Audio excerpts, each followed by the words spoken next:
7, 6, 5, 4, 3, 2, 1. You'll never have the sacred stone. Oh, this you crazy mother. He has a lot of problems. Struggle to be top 5 in points at the end of the season. Wow.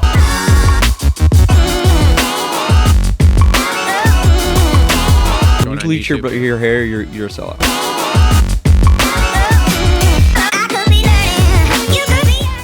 Yo, what is up, everyone? Welcome back to another episode of the Moto Aftermath Show. This is episode number 227. We are back in studio here to wrap up round 7. I'm finally on track with the round since we've had the round 2 redo. And this was our second Triple Crown round of the year here, coming out of Dallas. So thanks, everybody, for tuning in. I'm your host, Travis. Before we jump into this, let's just thank our sponsors. So the show is presented by Complete Racing Solutions. Check them out at CompleteRacingSolutions.com. Coach Rob can scientifically help you both on and off the bike. Again, check them out, CompleteRacingSolutions.com. Also want to thank our second presenting sponsor, TLR Coatings. Check them out at TLRCoatings.com, Michigan's #1 custom powder coating shop. They can custom powder coat anything metal for you. They also do Cerakoting, and we do nationwide shipping. So if you guys have a project that you're looking to do and you don't live in the Southwest Michigan area, you can always ship your parts to us, and we'll get them coated and everything. We do that, no problem. Check TLR Coatings out on all the major social media networks at TLR Coatings. Also on board with us, Holster Co., Gutter Works, JT Cycle, Adept Creative Co., Isaac Nelson Designs, and Edgewood Farms. Links in the description down below. Discount codes for some of those. We've got jam-packed show here. We're going to talk about the track a little bit. We got the 450 race recap, the 250 race recap. We got the TLR tinfoil hat. Ooh. We have futures talk. We got the Complete Racing Solutions comment of the week. We got rants. We got all of it. We got stock options. Stock options. Also, newly in the studio here, we have a panic button. So we'll see if we have to hit that this week here. In studio with me, it is the two usual suspects, the usual co-hosts, Justin and Cole. Hey guys, how's it going? What's up? What up, y'all? It's been a great week. Has it? I guess. I don't know. Not really. So I mean, you had no power, probably. But... No, I've had power the whole time. Oh. Flickered super hard a few times, both days. Once during the ice storm, once during the windstorm. That was it. I was amazed. Yeah, I had probably about 28 hours and no power for me. Yeah, that's not terrible. I can deal with it. You and about 11% of other people. What kind of generator did you get? I have a Honda. Oh, okay. But it's not the super quiet one. Ah. It's like a 3500, and it's still... Yeah, so the one of that the big you're ones. you're at a track and it's 6 a.m. and you're like trying to still sleep a little bit and that bitch is just running. 100%. I'm okay with that because I like those steady like white noises type Yeah, stuff. something you could just like it just put you to sleep. Yeah. Yeah, I went to plug that thing in, and of course the plug wasn't the right one for the house because it needed it had the big one on the end that was a male. Yeah. And it needed a female to get into the house. So I had to run the extension cord from the I was gonna say power washer. Oh, the house is wired for a generator. Yeah, house is wired. Nice. To plug right in. Oh, okay. So I was like, sick, dude. We're gonna be all good.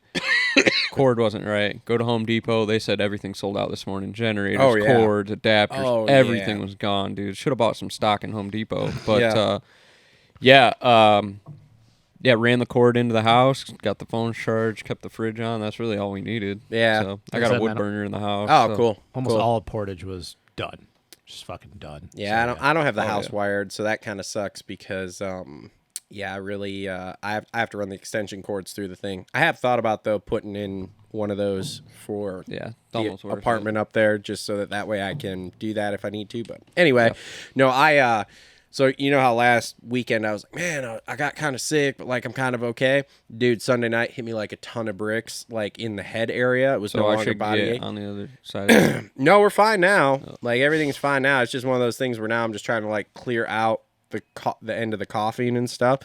But dude, it was terrible. That's why like the show last week, we filmed on all 3 for the first hour there or whatever, and I didn't use any of it because I like trying to get that jet residue out of his throat. Dude, I sat down to fucking do that, and I was like, I have zero energy to do this. I can't focus on this, so I was just like, you know what? Old school, full show, one angle, deal with it. So, I mean, the show does okay, does about the same. So I'm not sure if it really matters. Yeah, people might just put it on, just listen to the audio. I don't know. Probably. So anyway, all right, boys. Let's. Also, if you guys want to support the show, we have Patreon links, we have merchandise links. There's Amazon links. There's all that crap is in the description down below. So if you want to click any of those, join any of those, do any of those, buy something on Amazon, whatever, doesn't matter. Please help us out. That will help us out a lot. So we're doing the monetization's going well. I was telling him here. We have, obviously, today, tomorrow, and Tuesday left on the month. I've been tracking. I've been looking at the month. Good. We're you don't have to drop any numbers. But I'll drop a number. It's okay. We as of today, which would be the 25th, the 1st through the 25th. Really low number. It's real fucking low, bro. Low. We have. I could probably find more in like my wallet from 10 years ago. Man, it must be nice to be fucking rich. Oh, Jesus Christ. $103.55 for the month of February. That's probably the most ever, though. That's pretty close for us. Hell So, yeah. like, it's Bob got, in his like if it's basement not, right now it's is got to laughing be at pretty us. close. I mean, look, Who's the one guy talking shit? Tim? Tim. Tim's Tom. thanks, Tim. and Tom. Yeah, no, I mean it's okay. So 3 shorts a month. Honestly, I've heard some of the numbers that people are getting for their RPMs for shorts, and we're on the higher end of that. I want to say That's good. because I've heard some like a good average is 5 cents per view on shorts. I've heard all the way down to 3. We are currently at I think 7. So that's not bad. I'm okay with really that. Need to get to the point where it's $1 for every view. Well, That'd be great. I haven't seen anything higher than 7 at this point. No, I'm just saying YouTube needs to stack up, and we just need to get $1 for it. They will. I think it's on its YouTube's way gonna up. grow. I I know. think it'll grow YouTube's a lot. kicking Because everybody. look, man, if it was $1 for every view we have, we'd be golden. I mean, here's the crazy thing is we're not even doing views like we were before. No. So we're putting out 3 times the amount of content to do like It's not just, quite we're half just doing the views. volume content right Yeah. now. We need to up the quality content. Well, and I said this to him too. I think the problem now is that we're at wintertime right now, and half the country has nothing to do. So all they're doing is watching every fucking video. And I think they're getting to the point that they're probably just getting bored with like. Yeah, but what I'm saying is like August when I started, like that was one of our huge months that we did like over 400,000 short views and stuff. So it's like wasn't paying back then. Yeah, but it wasn't paying. Yeah. And we were only doing 1 a day. Like I said, we haven't had any big hitters. Like we're doing like 2,000 to 5,000 views right now per. Where it's like back then we were doing say like 10,000 to 30,000 views. So if we could get back in that realm, which will be interesting when we start in 2 weeks here when I start going to the races, and because like Issac did a great job, but Isaac's not a film guy yet. He hasn't done this for years like I have, so he doesn't quite know how to Doesn't know exactly film. what to look yeah, for. And like I say, he did a great job, and he gets us footage all the time, and that's awesome. But he just doesn't quite know all the ins and outs He's of learning, it. though. Where it's like where I go to the races, like okay, cool, I got to sit here, I got to move here, I got to move here, I got to move here. That's a good angle there. So Dude, let's it's like go when we were in there. St. Louis last year. All of us knew. Let's just go right to the whoops. First fucking practice. We knew. Yep. And half the great concept, like the high views that we got, was from that one section. Or like going to Larocco's Leap for Yeah, first practice, Well, like things like that. So it's like Yeah, well, it's shit. You gotta. There's a game to it, right? Like, Yeah. there's like, oh, I think somebody can quad that. Who's gonna be the first to do it? So you sit there and watch that shit. Which, the whole like, time. if the same thing, if you're like at Loretta's, everybody knows you stand in the infield right at the right level with the first turn. yeah. Because you know at some point something crazy is gonna. Yeah, there's. Well, that and like, yeah, I remember Antonovich or somebody, and I thought it was super smart, and that's why he's kind of a fruity looking guy. I've never met the guy, so I can't judge him, but I thought this was real smart. He was like, okay, I saw Mookie eyeing up that quad, so you know what? I just planted right there, and he tried it the next lap, ate shit. Yep. Got a sweet clip. Yeah. So that's the kind of stuff. Like I said, I'll be interested once we start in with that to see where that goes. Obviously now we've got the Google Drive up to so we can par, start so deploying we can stuff, start deploying show clips too. So yeah, so I don't know. We've got some stuff coming down the pipes. We'll see. I've started working on some of the videos from last year that we recorded. Redbud Nationals happening right now. I know we're late, but like whatever. I figure. Oh, I got a ton of old videos I've never posted too. I'm like just sitting on all this footage. Well, I'm trying to cut some long form of it, like 3 to 5 minutes for like Redbud National, Ironman National. Obviously, I have the vlogs of the few races I did. I've got the D-Class to Supercross thing I got to put together. Like I've got a bunch of that stuff, and I've started, but I'm just not quite Hard there. to find the time, ain't it? It is. And during this season here, obviously, when we're filming 2 shows a week and trying to cut all the other stuff too, it's a big problem. One thing to note here, just so everybody knows before we jump into all the actual talk that you're here to know, I'm going to start trying to do the audio and get that up like Monday morning so that way we have at least that up Monday morning, and then YouTube will come out whenever it can, hopefully early Tuesday, depending upon if we have any, like this week, it should have been up Tuesday morning. I uploaded it. It was only 39 minutes long because something fucked up in the software and didn't render the whole video. So I got a question.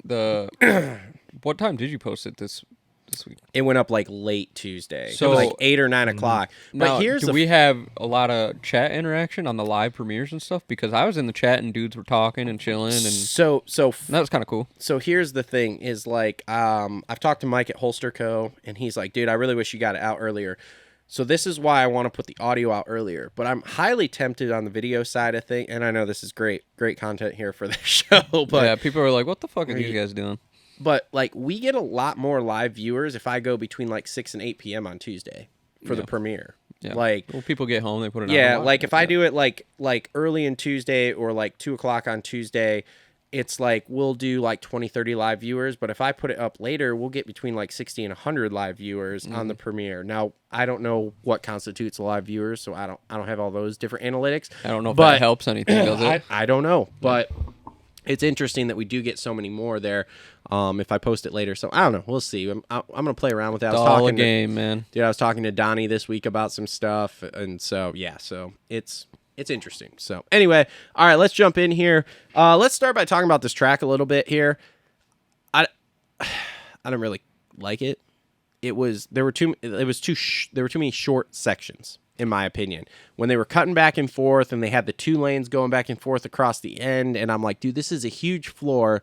And I feel like we have no room to open these bikes up and let them run. There was only 2 sections to me that like really, and one of the sections everybody got it down was before the tunnel. I looked at it and I go, dude, like it's just, you have to check up so hard on that wall. I was wondering how long it was going to take before somebody started doubling down on that. Yeah. But the problem is you're just floating off of it because there's so much of a face there. But then everybody started realizing, dude, even if you like scrub the shit out of it, that little roller, you were launching into the face and it was loading hard. And then the section that Eli did in the first main, after you come back across start straight, when he doubled in, went 3, I had and that then on my 2. notes to talk about him and Kenny were the only 2 I saw do that. So I looked at that, and I honestly think it was much faster to do that. But I think the thing was, if you hit it if you hit it twice, I think you knew how to set up for it. But I think that he realized that the 4th face was so much bigger, and there was no face at the 3rd one, that if you hung that front wheel over just a split, you were dropping. It was just going to pitch you right into the table. And I think it was a mental thing for him where he was like, dude, I have to be perfect on this every fucking lap to get over. Because if you looked at it, like not only was the face so much bigger than the 3rd face, but it wasn't a deep, like there was not a huge transition. So you didn't have a lot of time to get the bike to lift up and over it. Like you were driving into it with so much momentum. So I think he looked at it and he goes, dude, it's just easy to like make that a hip, go 2, 3 onto the table. Yeah. But Did you see him do it more than that one time? Unless Kev gets on here and says he sized it up in practice, he literally did that for the first time in the main. I mean, the only thing I saw were guys landing, preloading the front end, kind of wheeling over that first one and going 3 quad. Yeah. Well, when I watched press day and I looked at it and I'm going, yeah, there's no transition out of that left-hander, but there's a nice rut that's going to form and you have enough of a face, like you have to stretch it a little bit. But I'm like, somebody is going to try doubling it. Because I watched Hill. I don't know who did the video. Like, now everybody's doing, like, 20-minute long videos for press day. I like it. But I do, too, because, like, Swap does it, Racer X, Vital. Anyways, Yep. I watched so Hill. easy. Yeah, I watched just Hill. raw clips. Yeah. And I don't know who was inside of him, but they hipped it. And I watched Hill go to the outside, and he just chopped the throttle up the face. And next thing you know, I mean, he kind of boner aired a little bit, as you would. Mm-hmm. But, like, without even trying, he landed right at the pocket of that second face. Mm-hmm. And I'm like, oh, that's easy to double over. No problem. And then nobody did it in practice. And then when Eli did it in the main, I'm like, ooh, that's fast. And then I'm like, oh, yeah, dude, he's probably mentally going, I can't be perfect on this every lap. Yeah. Like, I have to be perfect. Because, like I said, if you hung that front wheel at all, it was like that section in St. Louis that we were all looking like you would die. Yeah. So, yeah. I'm wondering if guys are starting to bring the old stew technique back where they're saving shit for the main. I like it. Which is crazy at Eli of all people to do that because like he's not one to really do shit like that. Yeah, and then Coop cranking one out. Well, Coop is just, I mean, Coop's so fucking smart. But yeah, as far as the track goes, man, I think it was a little too It's easy. basic. Yeah. The whoops Real were, basic. Look, there's no quad for me to ask Kev about, so I'm very disappointed in that. Listen, I think they see SX Futures on the schedule, and they just go, "Yep, let's click the easy button on But this." did you see that whoop video that Hill put up of Friday with the futures, where it was just like it was like A2 last year, where the 250 class, where everybody's just like boom wad, boom wad, smart wad. content, man. He's like, Super these guys smart. are gonna wad. I'm gonna Oh, go. yeah. Although I did like Coop's line with that Dragon's back, where he was rolling to the inside, checking up, and then threeing into the Dragon's back, and then jumping threeing off off, onto the table. Safer. Because I'm like, dude, you're staying so much lower, and that face was getting so flat that if like you like clipped it with the front wheel, you kind of almost had to go rear wheel to the top and then strap, because like you would same thing, you would drop in. But that's Coop though. I mean, Coop, he always does that shit. Well, Coop though, he knows a thing or two about hanging a wheel in Arlington off a Dragon's back. So yeah, I mean, he broke his back. So yeah. my back. Speaking back of is speaking of broken. tracks here, though, did anybody listen to Pulp last week? They had Alex from from Dirtworks? Dirtworks on. Trackworks, he Yeah, says. Trackworks. Dirtworks on. Did you call in and ask about quads? No, No, I didn't. but hear it was that. super good. Like it was I bet it was super interesting as good fuck. interview Yeah. because he was asking him about like the tracks and things like that on the floors, and he's like, "Look, dude, like it starts off really easy of like, oh man, we got this huge floor." He's like, "Then I got to think about how do I get the water truck in here? Then Doc Bodner's got to have his way to get his mules all around. We got to have ways to get in to service all the sections." He's like, by the time you're done, it's like it shrinks that floor up so much, even when you have a huge one. Like it was really, really good. I need to go back and listen to it again because there were a lot of insightful things about that. He was explaining like the difference between like the dozer whoops and the loader whoops, and he's like, honestly, I probably should make a post about this because Well, that I to get me that is like question super a lot. interesting because not the average human being that's first off never ridden a dirt bike, but then you go to the fact that somebody's never even ridden just whoops in general, not supercross whoops, because not everybody can do that, but just whoops, like a decent set of whoops, like arena cross whoops or whatever.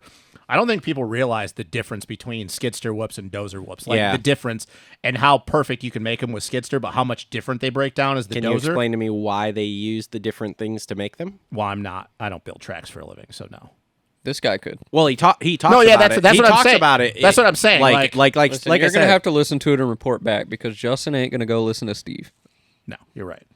well, you're not really listening to Steve. You're listening to Alex, and But- Alex is a very smart man. On the yes, he is. Well, yeah, I mean, dude, when I was down at Monster, we hung out with Mark Barnett, and like same thing when he talks about building tracks. But anyways, that's why I'm very curious to see what the Speedway round or SMX rounds are going to look like because we've all seen the videos of what it looks like. But I'm curious to see when they get there and they actually look at the layout and like depending on what the weather is it rain?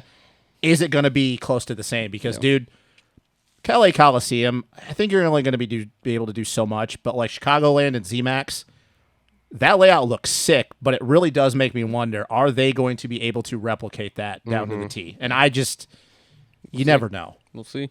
Crazy thing is, did you know there's only 6 of them? What? The Dirtworks guys.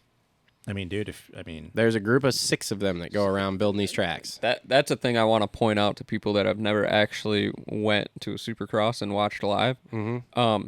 Don't get there 7. Go watch qualifying, and even in between qualifying, watch those guys in that equipment. It's pretty fucking cool. I will say though, and I think we can all agree, we're getting to a point though with Supercross tracks at least that it's kind of hard to build something that Hasn't been done yet. hasn't been done, or you're like, because I mean, outside of that section last weekend in Oakland, and I think that was all just how the faces rutted up. I think that if it would have been hard dirt, I don't think that's like into the corner would have been as hard.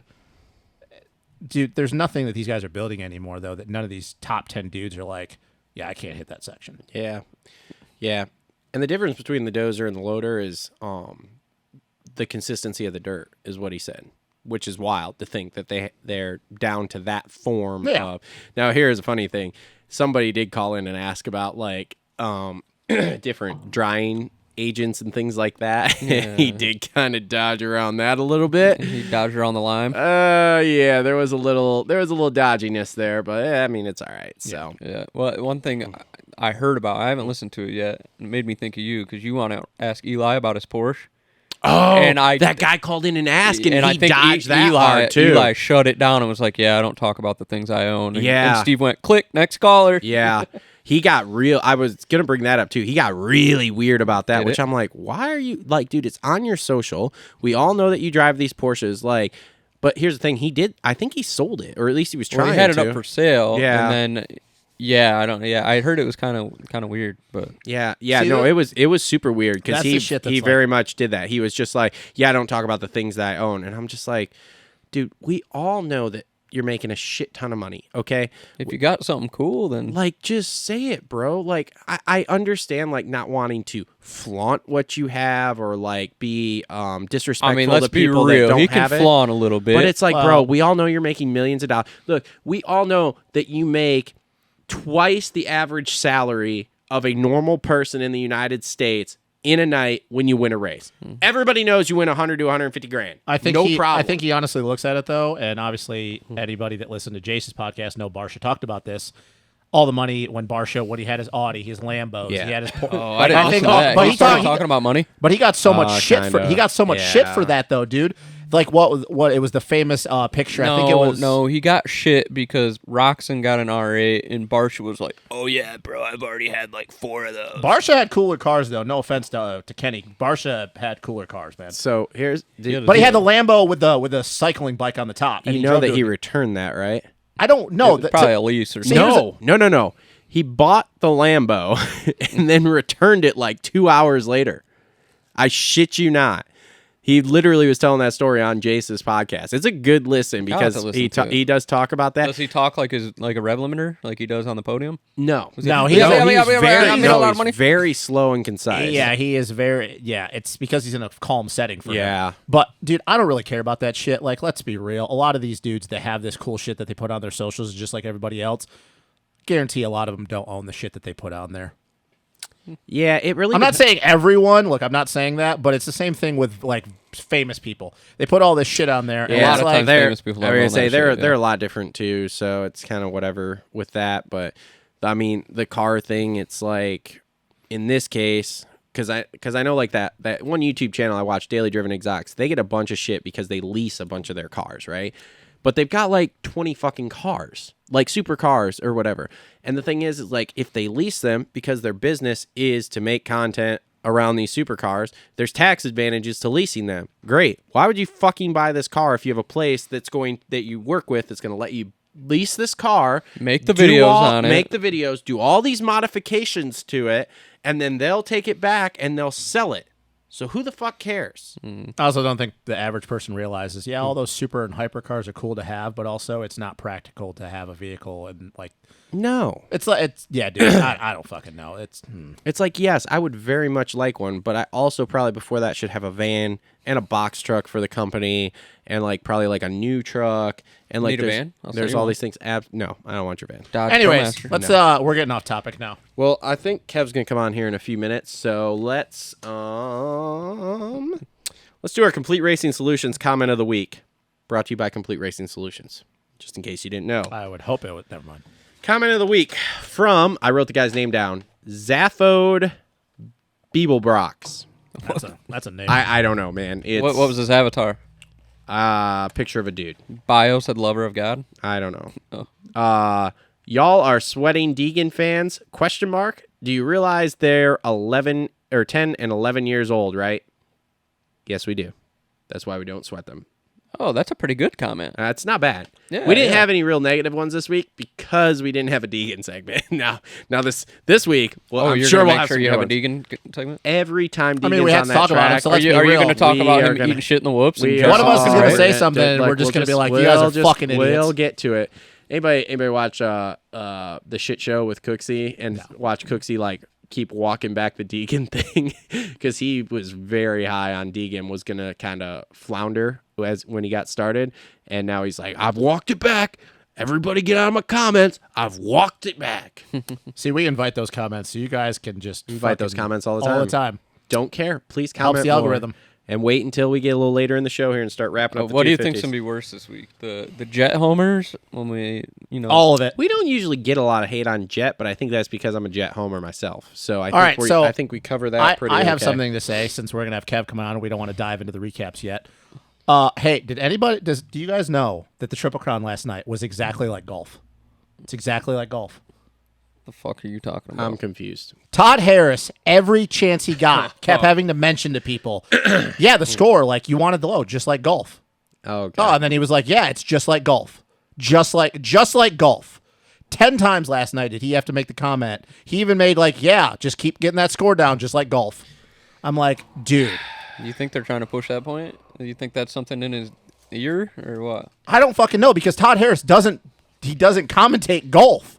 I think he was trying to dumb it down for people to understand how the Triple Crown scoring worked. Yeah, probably. But he had to make a point every time he was on. Like every time the points came up after a main. Yep, just like golf. Just like I'm like, dude. Todd Harris? Todd or, Harris. No, Todd Harris. No. Commenter versus commenter. Todd Harris or it's commentator Lee Diffie. versus commentator. Whatever, dude. What? Todd Harris or Lee Diffie? Who am I taking? Yes. Lee Diffie, because I actually have a lot of respect for Lee Diffie. Oh, see, I like Todd Harris better. Todd Harris. Look, dude, the only thing because Todd Harris is from outside of the golf comments last night, I enjoyed him a lot more. I think he's a fucking idiot. You know who they need back? Who? Cameron Steele. Yeah.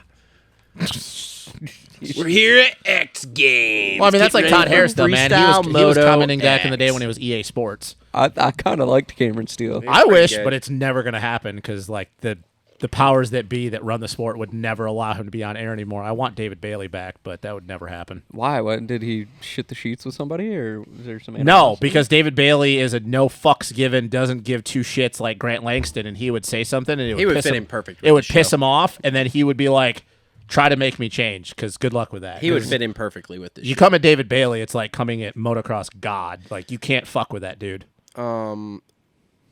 You guys want to talk about futures for a second here? Sure, Now, how long we got here? I don't know, man. He said, give me a few. sure. Evan Ferry, just every time he's on track, hits the ground.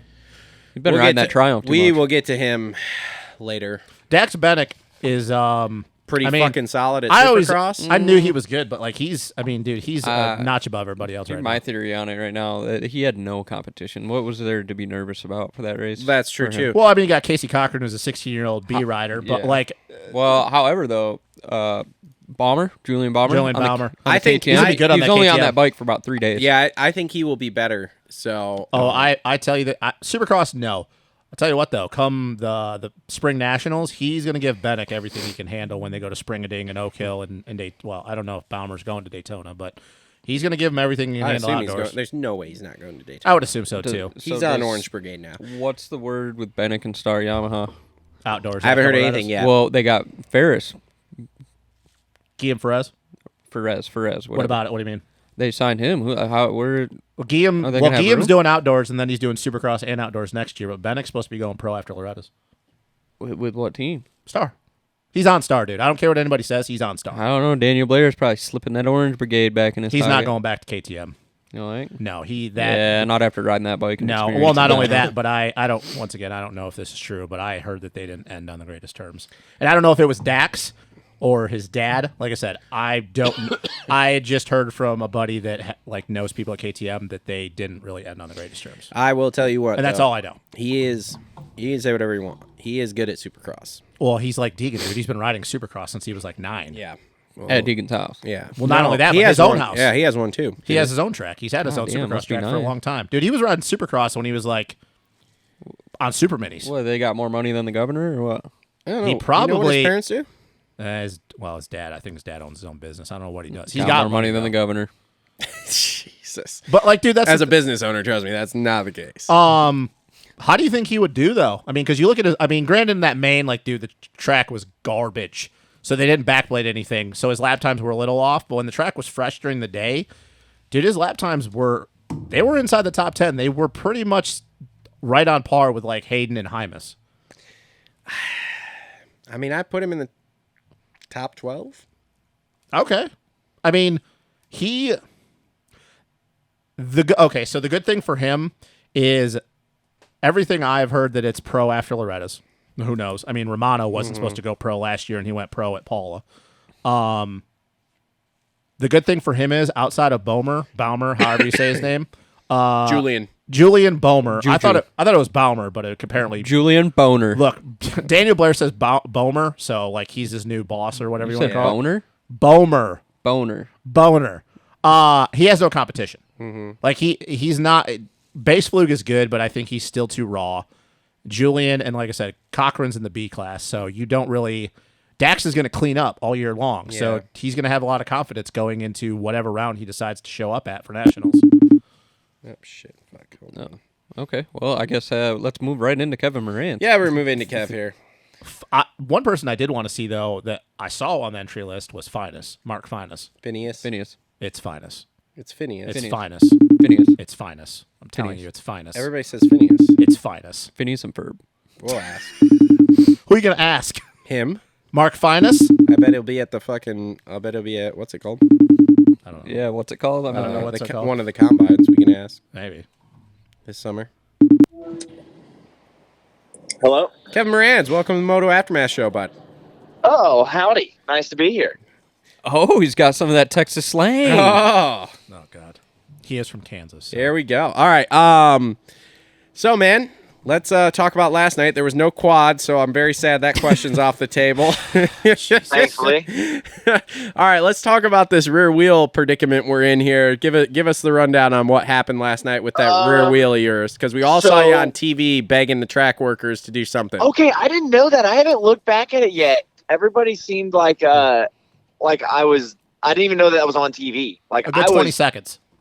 Really? Oh, yeah. Oh yeah. Yeah. They had the audio. It was a hot mic, and there were a couple fucks, and They could just see you getting uber pissed and this guy just staring at you like an idiot going, I don't know what you're saying. to me." yeah, I was like, does this dick dog have earplugs man, in? that's so. Yeah, that's what somebody was like, man, there's no way this kid's just yelling at the track crew, pissed at them because he went down kind of deal is what I was. So I was like, no, like, you guys have no idea. I couldn't push my bike. I was yelling at them to get a side-by-side over there to tow me because I have to get my shit fixed for the next race. Yeah. So, like, my bike wouldn't move. So then I ended up having to unscrew the rest of the sprocket bolts and leaving them on the floor right there. So then my sprocket was off the wheel and I could roll my bike. Gnarly. Sick. Well, the funny thing is like people are probably all looking at that who don't know who you are or don't really know much about you and going, God, this kid's being an asshole. And all three of us we're all sitting there saying the same thing is like, Kevin's just pleading for somebody to get his bike. Yeah, we need to get this thing off the track.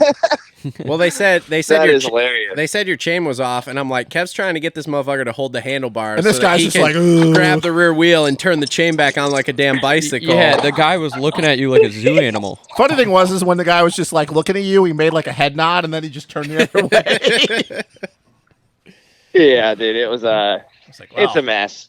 But yeah, that's just that's not really on Chris. It's not really on my dad. I mean, my dad, like they kind of game plan the bike work situation. I hadn't checked my sprocket bolts in like 3 races just because it hadn't been a problem every time I checked it before then. Oh, I'm texting And Frank clearly for it's a problem. sure. So Oh, yeah, definitely don't. But he was don't like, make him don't feel do that. bad. No, because yeah. So but no, other than that, we just Hey. got lucky because it happened literally on the landing of the triple. Yeah, Like, thank God. As soon as I landed, I heard the crunching. Like it could have been really bad if that was off the face of something. Yeah. Did so it destroyed that rear wheel from what I saw on Instagram today, eh? Correct. Yep. Sick. Dunzo. Sick. Well, time to order some new ones. Yep. Well, luckily my wheel guy was there. Oh, And no like shit. it's not a faulty product of the sprocket bolts, not faulty product of the sprocket, not faulty product of the wheels that I use. It's just straight maintenance. That's kind of on me. Yeah. So I can relate, Kev. happy just I kind of ruined a went hub the way. too. Yeah. Happy it went the way it is. But yeah, so we're getting a new wheel sent out. Hopefully, soon. Obviously, to have for this coming weekend. I've got some extra wheels too since we're down in Florida. I'm gonna be driving around, so I'm gonna have my practice bike and my extra practice wheels too. But yeah, we're getting another wheel set up. Then he's gonna get this one. I'm gonna get this one back to him. We're gonna put a new hub on it, and it'll turn into a practice wheel. So yeah, we got it covered. Did the wheels from the old KTMs fit the new ones? No, Oh, okay. So we had to get all new wheels. Got it. they are, but they're different sized axle. Like obviously Oh. they're still 19, but yeah, it's different size axle. Yeah. Well, that's what I meant. I mean, I know that 19 and 21 are the size, but I really just meant like the hub, everything with that. So, anyway, so what did you think of the track last night outside? I know. What the fuck do you guys want? Okay, fine. You two ask the questions. I'm not talking anymore. Go fuck. You fucking do it. Go ahead. Run the interview. I Cole. just said that because Kev literally told us last week that he gets asked about the track 80 times a day. That's not a podcast. Well, no, you're good. Well, I don't care about racing. It's race day and get asked a million times for sure. All right, Trav, we're going to tag you back in. Nope. You guys ask the questions. I'm not talking to him anymore. All right. Well, I guess I'll ask about it. Did you feel like it was pretty basic, maybe because of the futures being involved this weekend, or and it seemed like it was kind of one lined almost too, not a lot of passing. Yeah, it was pretty basic. There were some good lines in press that just didn't develop into race lines, so everybody pretty much just did the same thing. Mm-hmm. So yeah, it was pretty tough. I don't know, man. Like those whoops were pretty gnarly. Like just as they broke down, like obviously when they were fresh and they were built, like yeah, there's probably the easiest set of whoops we've had all year. But they just get so gnarly when they're broken down and have all those cups in them and everything. But yeah, and all there wasn't a whole lot of options of what you could do with the track. Everybody's pretty much doing the same thing. Did you ever size up jumping over the start straight when you guys came back across that first corner there? You know how they had that little inside like hip jump? No, because I heard that Tomac went for it and got it once only, and the other times he went for it in press, or like a couple people went for it and they were just not even getting close, so I didn't even mess with it. Okay. Yeah, we were wondering. Yeah, him and Kenny cranked that out like in the early laps of the first race, moto, whatever you want to call it. And that was all we saw of it all day. So I was just curious if anybody else was talking about sizing it up or anything like that. Did the whoops get? They talked on TV a lot about the whoops getting smaller as everything progressed because of them having to roll them back and everything like that. With them breaking down, did they, in your opinion, get smaller as the day went on, or? No, dude. I actually thought they got. I think for the first. No, because they didn't really touch them when we started mains. So let's say this. In between the LCQ and then the first main, they got bigger. But then obviously, I mean, I know they didn't. I don't think they touched them at all in between mains. So, but yes, through qualifying 1, qualifying 2, and the LCQ, through the first time we hit the track for free practice to LCQ, yes, they got smaller. But then for the mains, they kind of rebuilt them up a little bit again. Okay. So next question, I heard in the vlog this week, so this is a rumor here. Clayson says that you are sandbagging to go to the LCQ so you get TV time. Can you confirm or deny this? Jesus, Clayson said that? Absolutely deny this. I would, yeah. Do you not watch the vlog? How dare you? No, I watched the vlog. What are you talking about? No, Justin obviously doesn't. Oh, yeah, Justin doesn't. Just doesn't fucking do anything. He's a loser. Justin is very anti-social media. Shut the fuck up, Travis and Cole. Disappointed. God. So anyway, I deny that hardcore because I would much rather never have to go to another LCQ again. However, I'm not going to lie. I am taking advantage of the publicity we get from them. So, they were plugging you hard this weekend. Have you started hitting up Mathis yet to get into this LCQ challenge as a ringer for the end of the year here? Because you're not qualifying right now. Yeah, well, I mean, I think it should be a good goal not to qualify into it, but I think I will have a lot to say if I'm not give meat into it, considering they gave Chiz the give me into it last year, and he had a full factory ride from Star Racing Yamaha to be in it, and I am absolutely 100% a privateer. I'm just probably doing not the best, but one of the better ones right now. So if I don't get, invited into that like he did last year, I think that's kind of a... I'll have some words to say, but I think Steve's going to hook it up. He knows I'm a hard worker. Kev, you can say it. You're the best privateer right now. Don't be modest. Well, I don't want to say that because I don't like jinxing nothing, but we're going to keep it going. All right, well, I'm going to say it. I just did said it. You're the best privateer. It's pretty obvious. If something happens this week, I'm literally going to punch you. He's going to be fine, man. He's going to Daytona. He's back in the sand. He's going to be okay. How are the vibes going into Daytona? You enjoy that down there, or is that kind of for you? I don't know. It's going to be interesting. I haven't even seen the track map. I probably ought to look at that. It's very similar to last year. No, I'm excited. It's exactly the same as last year. Cold. It is the exact same. It's exactly the same. Yes. Oh, okay. Yeah, Why? Exactly. Why? Because Ricky wanted to do. Ricky's always thought it would be interesting to do 2 or 3 rounds of exactly the same track to see if guys can make adjustments and get better, and if it changed or if the same guys would dominate. So this year, when they gave him the option to do the track map or whatever, he decided, fuck it, we're just going to do exactly the same thing we did last year. So it's literally the same as last year. Because that worked well last year. Interesting. Yeah. Yeah, So, I do. I mean, I'm down for that. Yeah, I like Ricky's point though. It is kind of interesting. Like he brought up, Formula One, NASCAR. These guys race the same shit all the time, And guys do get better and guys get worse. So yeah, so that'll be interesting to see here. Is Chambers building a Daytona section on the Supercross track this weekend? Yes, we have one. Sweet. Big walls. Indeed. Big walls. What's Big his, walls. Does he just have like one Supercross pad, or does he have a couple, or what's the deal down there? Yeah, he's just got one Supercross pad, and then he's okay. got like a corner track over, like a sandy corner track right next to it. So we'll just jump off into his little corner track for a little bit, do a couple sections, throw some jumps in there, and then jump back onto the Supercross track. Cool. sweet. Cool. Sexton, For show. Sexton still down there ripping, or what?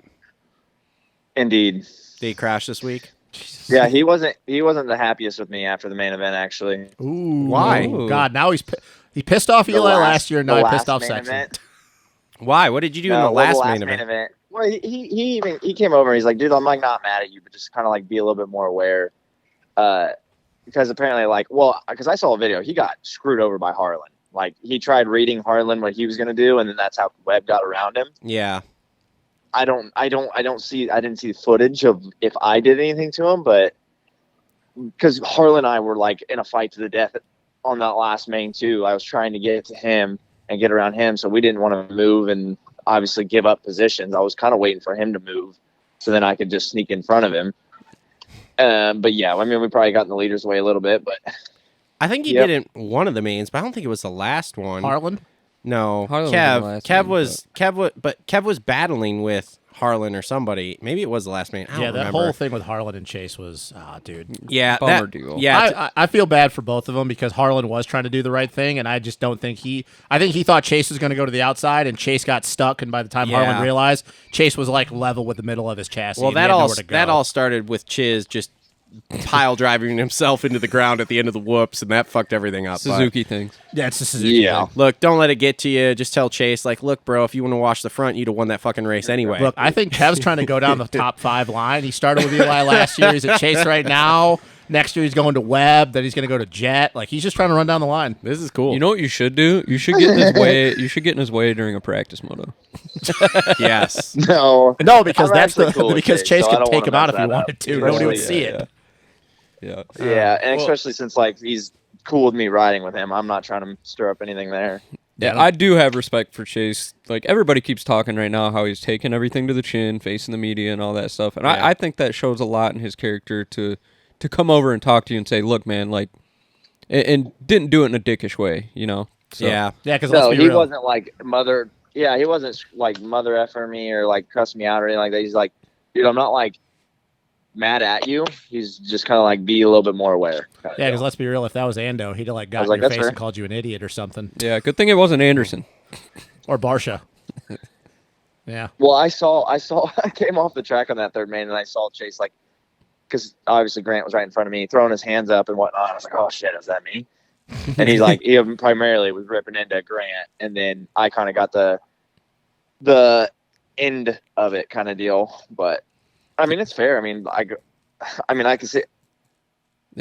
It's part of the deal, man. It's what part of the deal. I was like, dude, like Grant and I were racing too. Like, yeah, like we're racing too. It's not our fault that you're coming around us. But I'm not saying our race is as important as yours, but at the same time, we're here to race too.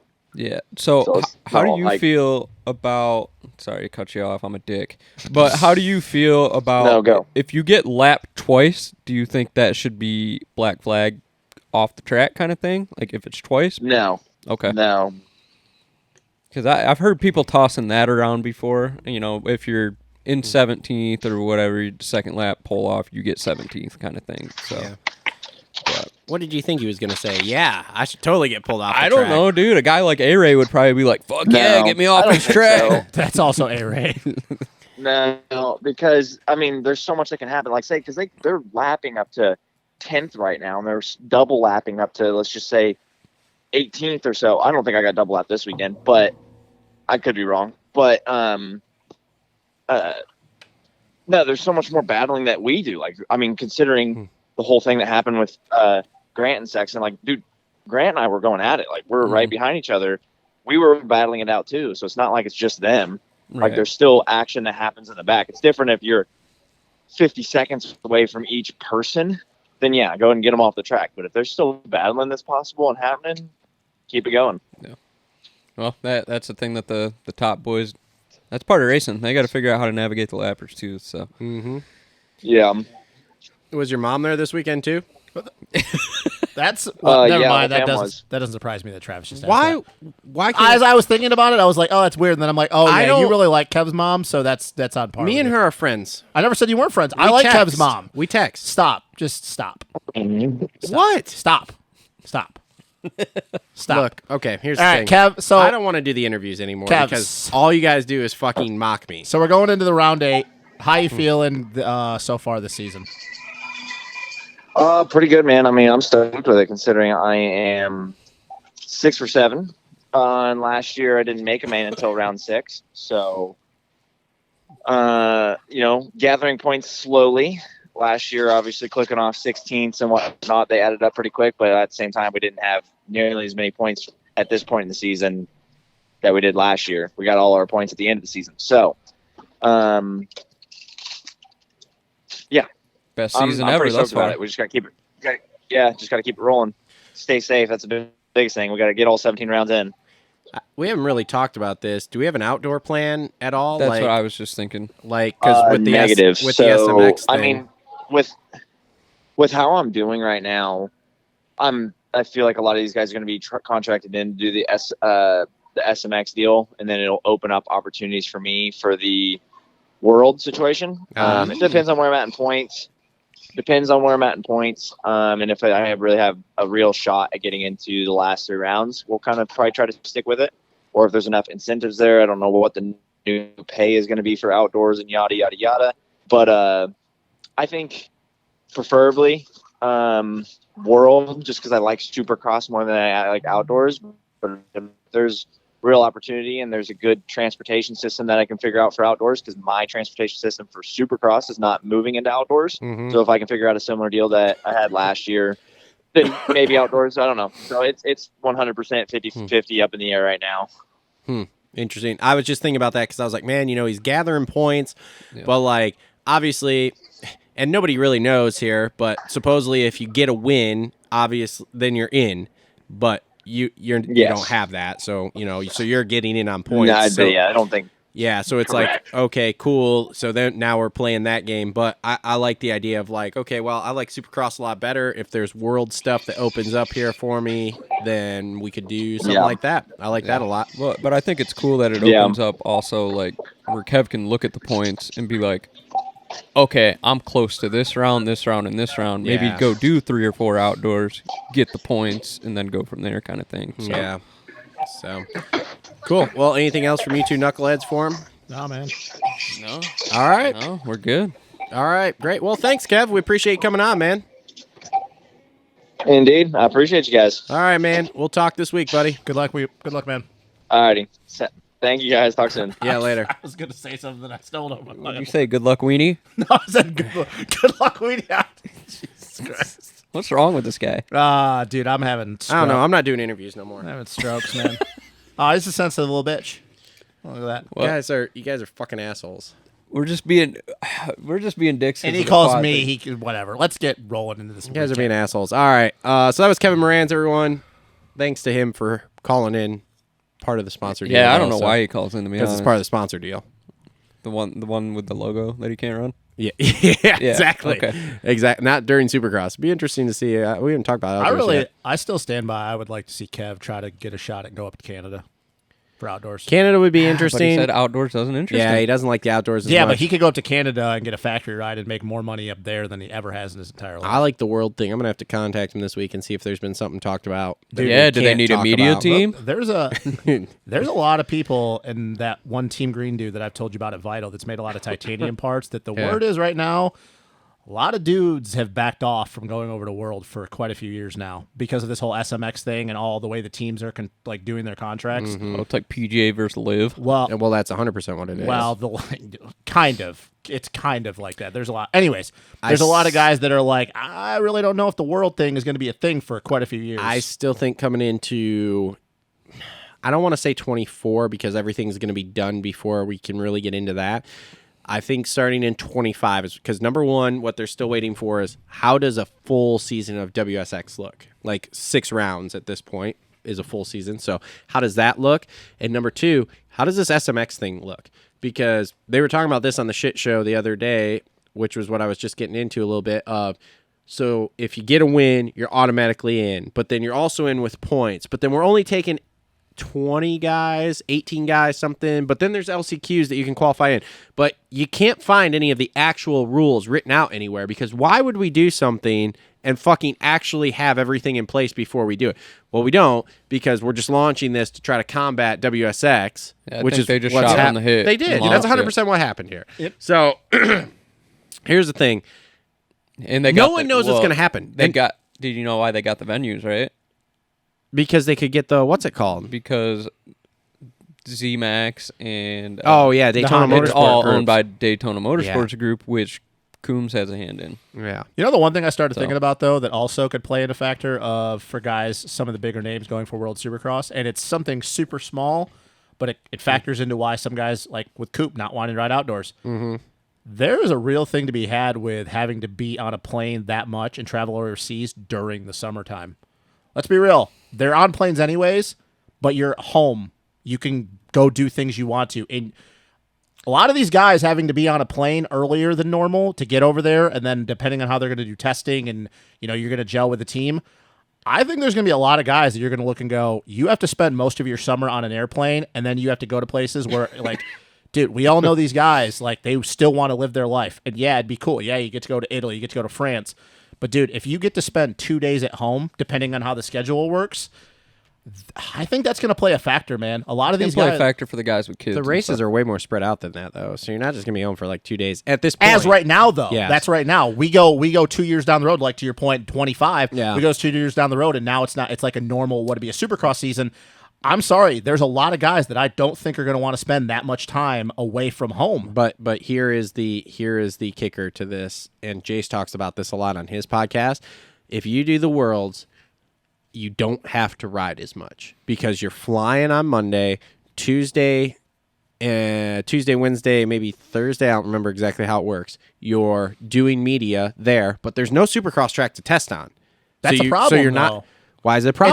It's gonna help with longevity of careers, but it's also that's gonna be a hindrance to your performance. If you're not riding as much, but everybody's gonna be on a level playing field. If that guy can't test, then the guy next to him can't test. This is a huge thing. Perfect example. Somebody like Eli, who is super chassis dependent.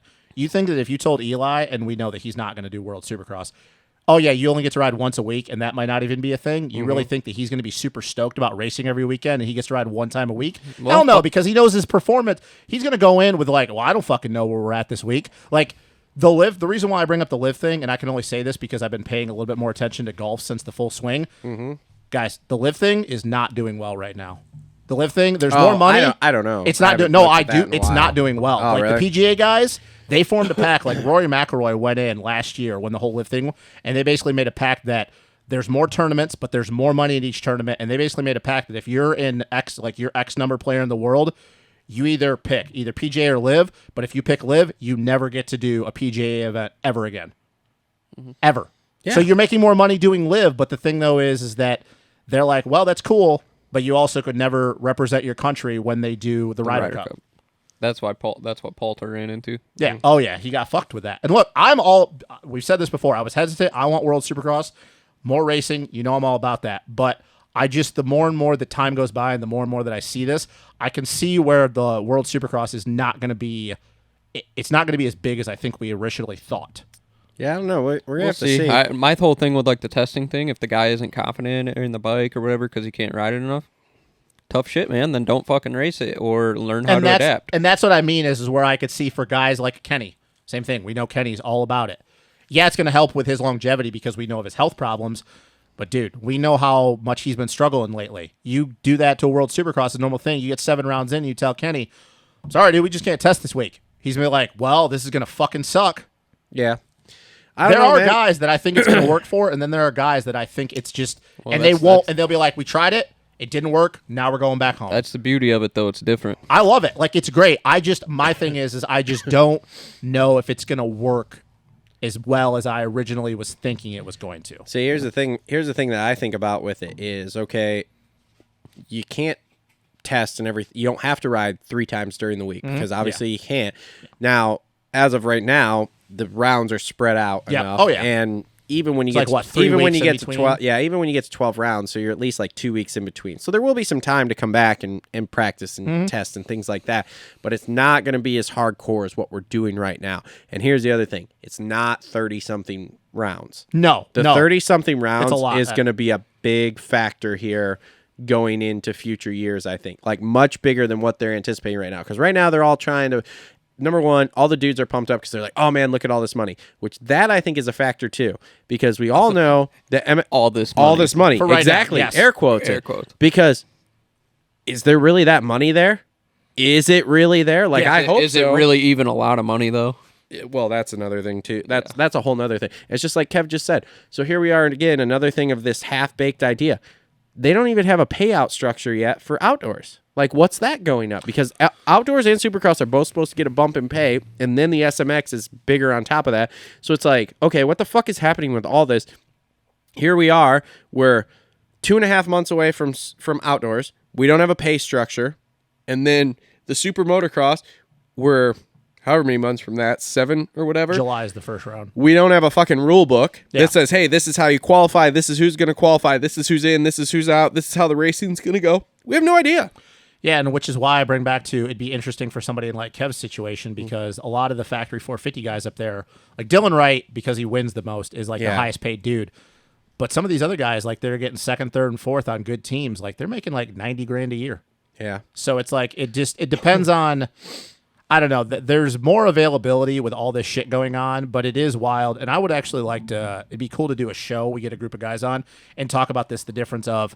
Okay, this is what our series pays as opposed to like Canada, and then you go to World Supercross and how the GP, we know that there's no purse, but the contracts for a guy like Hurlings, a guy like Geyser, they're making Oh, that's just the as... thing, though. We're never going to know contracts. Well, Hurlings talked about it one time, how much he made back in 2018. And he said it was $5 million for just 2018. He made $5 million in 2018, which I can tell you... makes that a quarter. What's that? Stafford makes that in a quarter.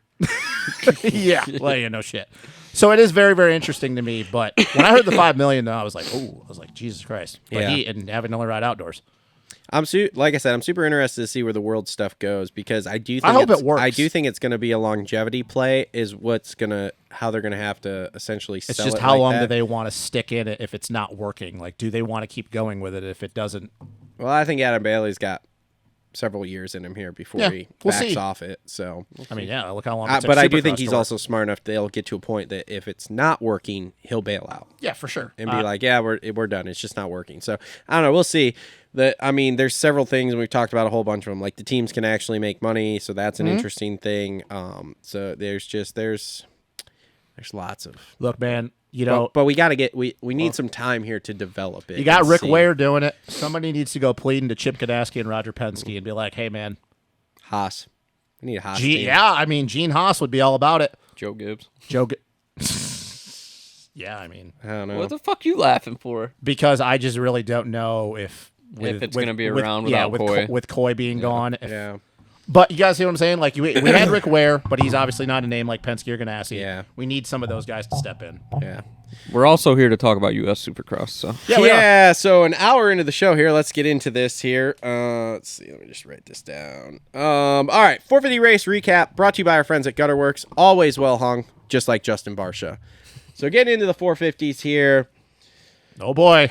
Who you want to start with? Well, Big Dick is back in town. We might as well start with the winner, bro. Yeah, All right. that's how we're doing this. I mean, right? yeah, that's how we're doing it. How'd you guys do it back in the day when people actually watched? We did the it. show? We started from top. Funny story that you say that.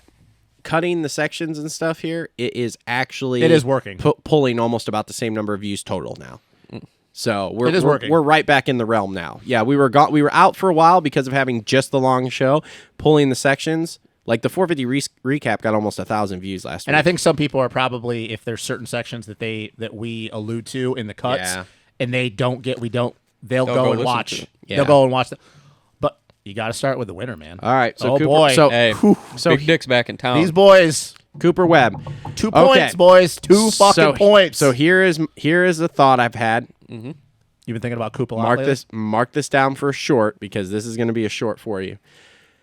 Eli Tomac, Chase Sexton, Cooper Webb are the modern day Ricky Carmichael, JS7, and Chad Reed. Now listen Clearly, to me. Eli's Ricky, Chase's Stu, and Coop's Chad. Oh, you guys read this on Twitter earlier? Well, I have no I idea didn't what read it you're on Twitter. I literally had this thought on my own. I have no idea. But hey, it kind of. Well, I mean, Chase has got to win. Chase has got to win a title first. Tell me it's not eerily similar. You have Eli, who is we'll call it savvy veteran here, but he's got all the titles, all the wins, all this shit. One of the greats, right?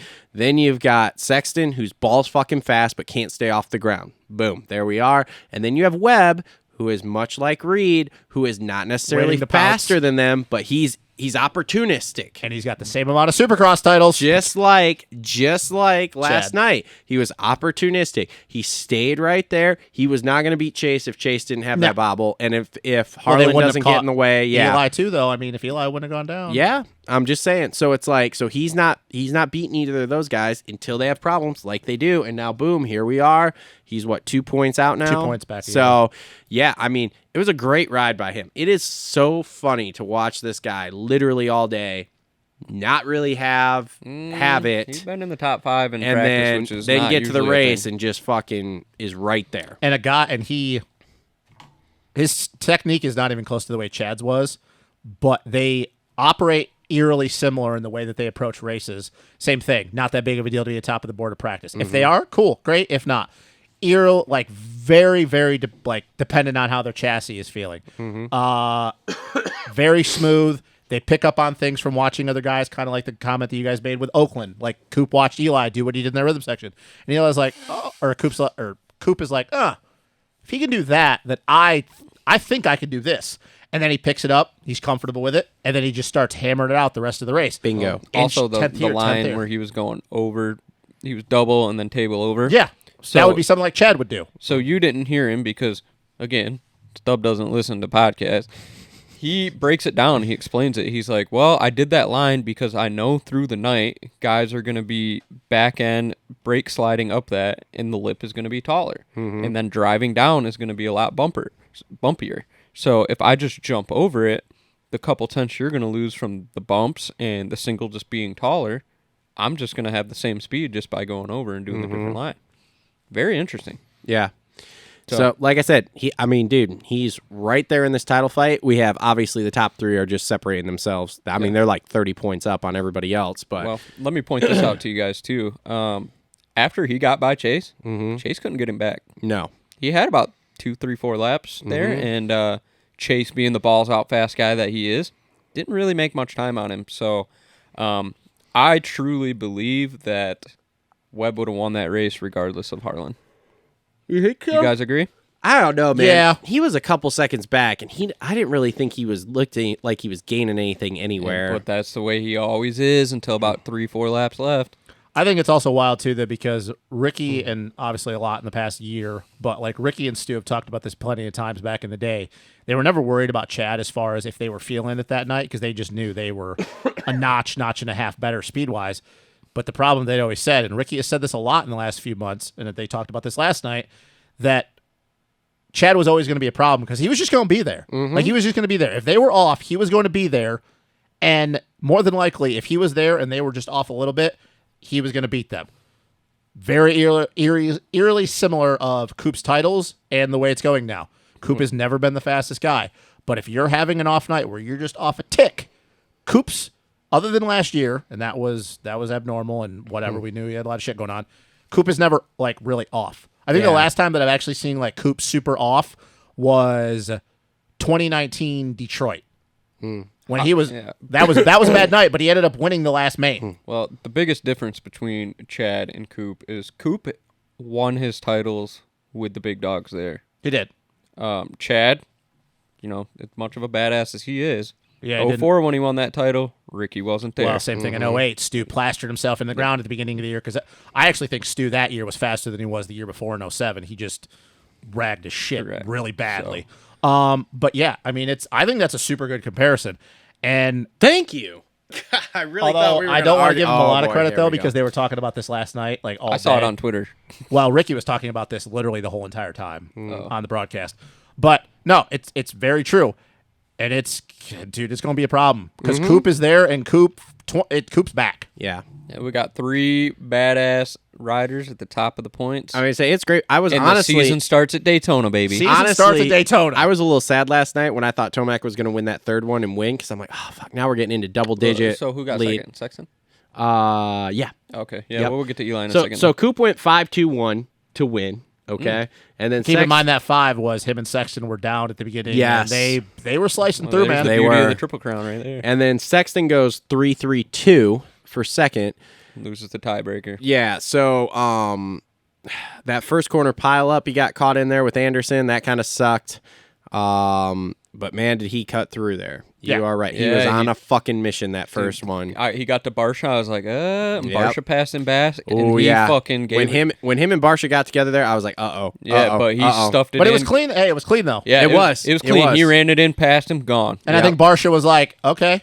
Like, You almost saw it was weird. It was a really weird maturity moment Yeah, for it was like he Barsha. almost like laid up the second time because he and was I also like, dude, I had he's- no he's problem with faster. the way Barsha passed him back though. No, Like, I he didn't just either. ran him wide. I didn't either. And then Chase ran it in there, and I'm watching. I'm like, I'm like Barsha. He's apexing the corner, but he's leaving a lot of the door open. Chase ran it in there, made it stick, and then you're right. Like Barsha, you could almost see Barsha was like, fair play. All right, you're faster. I'm just gonna let you go. I'm just going to let you go. And you know what? Good on him, though, because if he wanted to, I think he would have had to really bum rush that corner in the next section. Yeah. But he could have just slammed the shit out of him. And you're could've. like, hey, you know what? So I'm glad Barsha didn't do that. I honestly believe coulda, woulda, shoulda, but if that first main would have been a normal main, Chase was slicing through the pack that he might have ran down Tomac. High I think he did. probability. I think Tomac wasn't feeling it last night, which we'll get to him in a second. Yeah. But But do you guys agree with that? yeah, Oh, I yeah. agree. Like Chase, I mean, we don't know what happened at the end of the main. but again, man, how many times is he going to give one away? Did you Because- listen to Stu's podcast this week?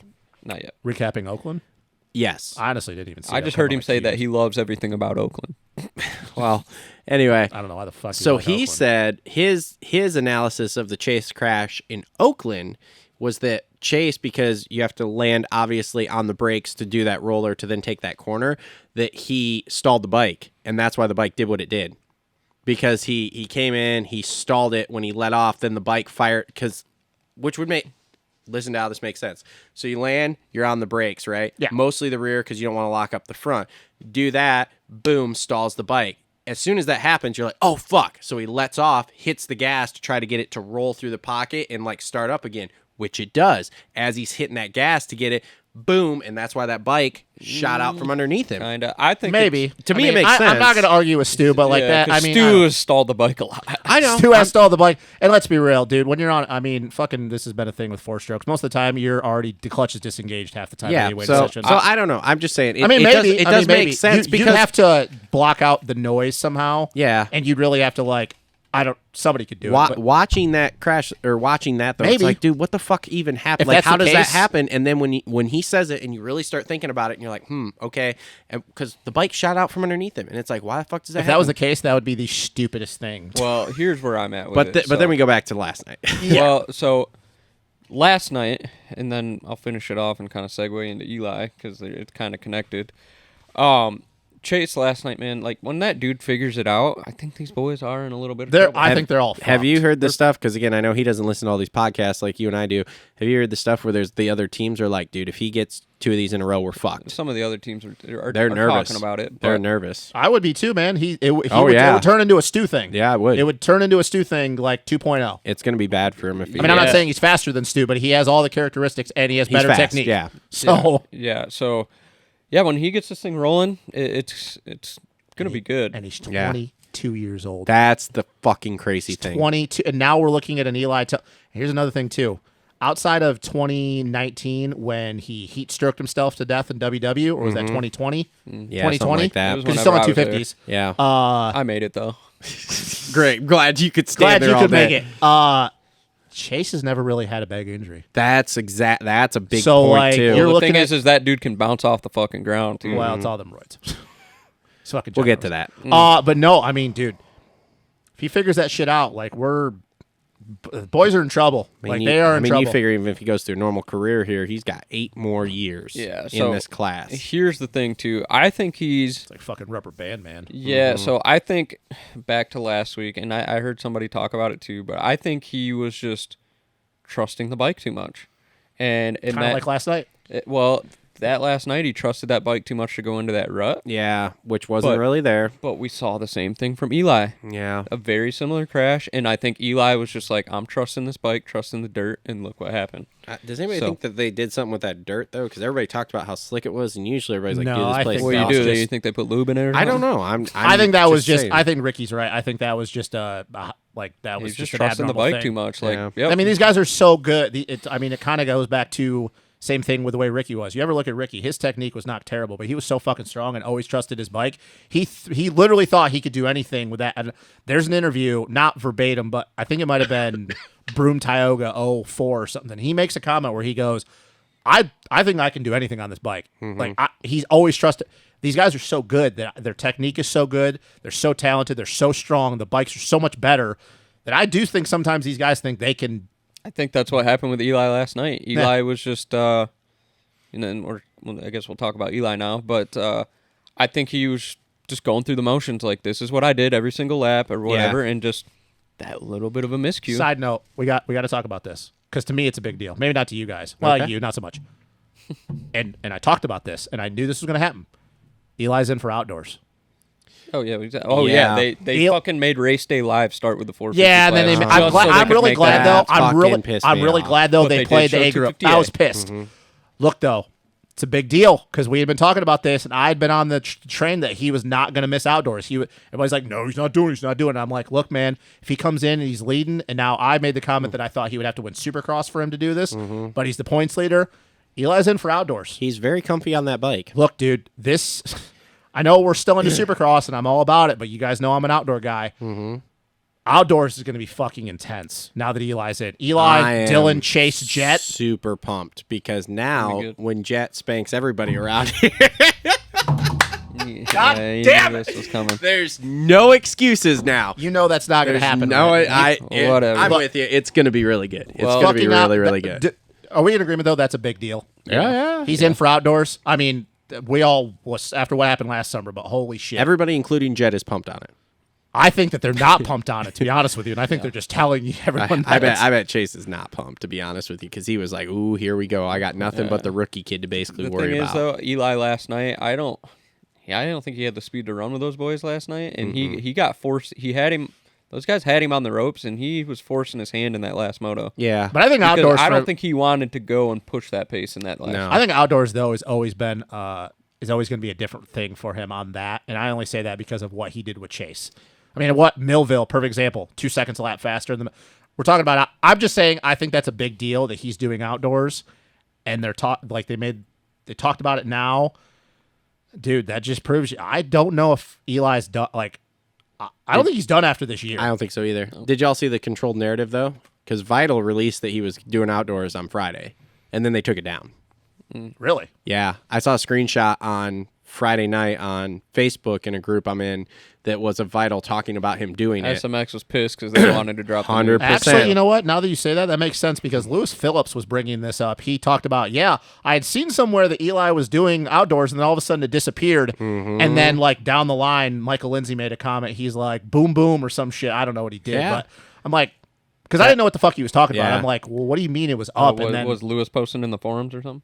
I don't know. Lewis Somebody Lewis is on the forums. I'll try to go back and find it, but there was a Vital post I haven't from been someone in the forums in a long time. That was like Tomac in for outdoor. That's why the announcement didn't surprise me when they brought it up because otherwise I was wondering why they were making such a big deal about it. Yeah, I mean, dude, it's look. If he wins 2 more titles this year and then wins the SMX thing, I'd be riding off into the sunset.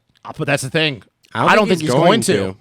I don't think he's going to. And this goes back to how good he's feeling. He loves riding. He's in a perfect spot. I bet he rides Supercross minimal next year. See, the thing, though, is we could say that, and then he just doesn't, and he just rides the whole season again. I mean, that could be a thing, too. I think a lot of it, too, will have to do with how he feels after 31 fucking rounds of racing this year. Well, he might drive a Porsche, but, we'll never know. Yeah, man. But anyways, back to his race last night. I mean, we've talked about this. This is just where Eli is at his career. Like, if he's just not feeling it. Like, I mean, the first main was really good. Won that one. Ripped to start, though. Yeah, his starts are good. Got a clear track. The second main, everybody in agreement that he laid up when Chase got to him. Yep. He was like, nope, I'm not going that fast, and just let him by. And I don't think it would have mattered because Anderson was on one in that second main. So and then in that third one, they had him on the ropes. Chase went down. Eli was like, he had that. He had it. And, I think maybe he just was too much in 2 crashes for Eli. That's uncharacteristic this year. It is. It is. But luckily for him, we're going to Daytona. Yeah, which he made that comment last night, too. He's like, yeah, I'm pumped because we're going to Daytona, and we all know I like that place. Although last year, he even got that race kind of gifted to him. So We can't use that word. Oh, that's right. You earned it. We're not allowed to use gifting. You don't give gifts. You He earned that race last year. You earned that race, and Coop's going, redemption. Yeah, but he had some employees helping him last year. Yeah, Johnny Shanes was in the way. Yeah. So, I don't know, man. It's interesting to watch him, though, kind of back it off, per se. Yeah, because we and haven't not really seen push that, it. Eli, No. Like it, ever. Yeah. I like it. All right. So, Ando goes 8-1-3. Saw old Anderson for that second main. Yeah. Or second one, but man, he is just a click off. He is. And that's got to frustrate the fuck out of him. So, the Cowie boys got to him in all of 2 years here. It took, in a year. It took a year for Cowie to burn him out, right? Well, we're all in agreement to that's that. what I'm thinking. I mean, it has to be what it is. That's why I say, dude. I don't think he Well, I rides also outdoors. saw this too. Oh, boy. And I think this is going to have something to do with it. Joey Savacci's going to be his teammate outdoors? No. Damn it! All right. But Tom Jornet, boys, right? Tommy Tenders, bro. Tommy Tenders is no longer Team Fried. He's not affiliated with it anymore, and I don't know if it's something between him and Jason or if he just has more opportunities making money doing something else. He works for Racer X. Probably the latter. Well, probably the latter, but I don't know if that affects Jason because Tom isn't around. He's not filming. They're not joking in between motos. He's not, doesn't have that vibe around there that he had. Are you last sure he's year. not doing anything for Team Fried anymore? He made a post the other day that was like, "I'm not affiliated with Team Fried anymore. Quit tagging me." That's super interesting. So I Because, he works for Racer X. yeah, and then obviously a lot of other stuff that he has going on, but Jason's a guy that likes to have his people around him. He likes his crew. And Yeah. if Tommy Tenders ain't around filming and making the Team Pride videos and stuff, maybe he's that. He's a media partner now, okay? Well, that kind of gets pushed off to the side, Okay, and now yeah. there's no fluff in between corporate and Tommy Tenders. It's strictly business. It's strictly business. Business all Yeah. the time, which we know is good I as don't- it. I still don't think Ando rides outdoors. I don't think so either. I'm standing behind this. I want him to see outdoor. I want to see him outdoors. I'm not sure we see him next year. I'm betting You he's could be off right. next year You and could he's be riding right. Triumph and come You really could. 25. I mean, Yeah, look, I don't think he sits a year out, but why not? He's having I mean, a kid.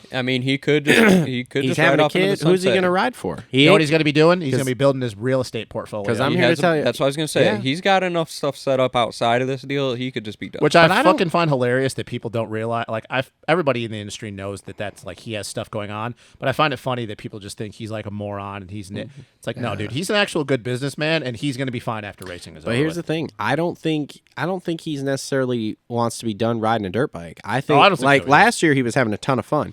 I literally think this is a Kawasaki corporate thing. We've seen this with everyone: Villapoto, Stu, Yeah. Tomac. Eli. Yep. Yeah, I mean, we've seen it Ricky, with literally everybody. everyone. How This is about AC? What's this Yeah, is let's- part. This let's- is part of the thing with AC, where I get wish to that. AC would have not re-signed with them and would have gone somewhere else because I think it would have made. It well, would I have been think better. they're forcing him back on the bike instead of healing, Yeah. which we'll talk about. But So we'll get to him after. But Anderson, yeah, I mean, dude, that second main, 2022 Ando was back in that second main. sick whip off the finish line. Yeah. Oh, yeah. A little dog look, pissa. dude, when Ando is in his zone, he is such a fun dude to watch ride. And partly because, too, he rides a 450 unlike anybody else does. Like, Yeah. nobody really rides a 450 the way he does. So I just, dude, that dude through the whoops just fucking hips back and forth, bulldogging through them thing. yeah, he's not squeezing with his knees, bud. He's just, He's just moving his hips. I mean, dude, it's all muscle memory. He's just moving with the bike, and if it gets loose, and he brings it back. That's why I say, when Ando's in his zone, I love watching that dude ride because he Yeah. just rides a 450 unlike 99% of the people in the world at his level do. Mm-hmm. And it's very interesting because his game plan is so much different than anybody else's. So, last thing on Anderson, do you think he runs it in a little harder on Coop if he's not on Probo? Probably. Meh, probably. Because I seen that, I'm like, oh, he could go up the inside. I He also backed think off. I also think these dudes, even though Coop is not the takeout Barsha style, Yeah. I also think these dudes don't necessarily want to get into it with Coop because they know he's not as aggressive, but they know that he's a lot smarter than on the track. Does he win a race this year? Ando? Yeah. I think so. If he can find what he found in that second main where he just gets a start, I totally agree because that was 2022 Ando all day long. You think Atlanta? Okay, maybe. I don't know. I'm just asking. I'm up in the air. I'm 50-50 on it. I don't know. think he could win Indy. Maybe. I think he could win Indy. Going That's Atlanta. Speedway. hot Atlanta. We'll see. So Rutherford? he went 8-1-3 by the way for fourth. So Ken Roxon goes 2-6-4. Looked a lot better. Oh, we're hitting the panic button. Oh, we hit the panic button. His dad's back. I don't care.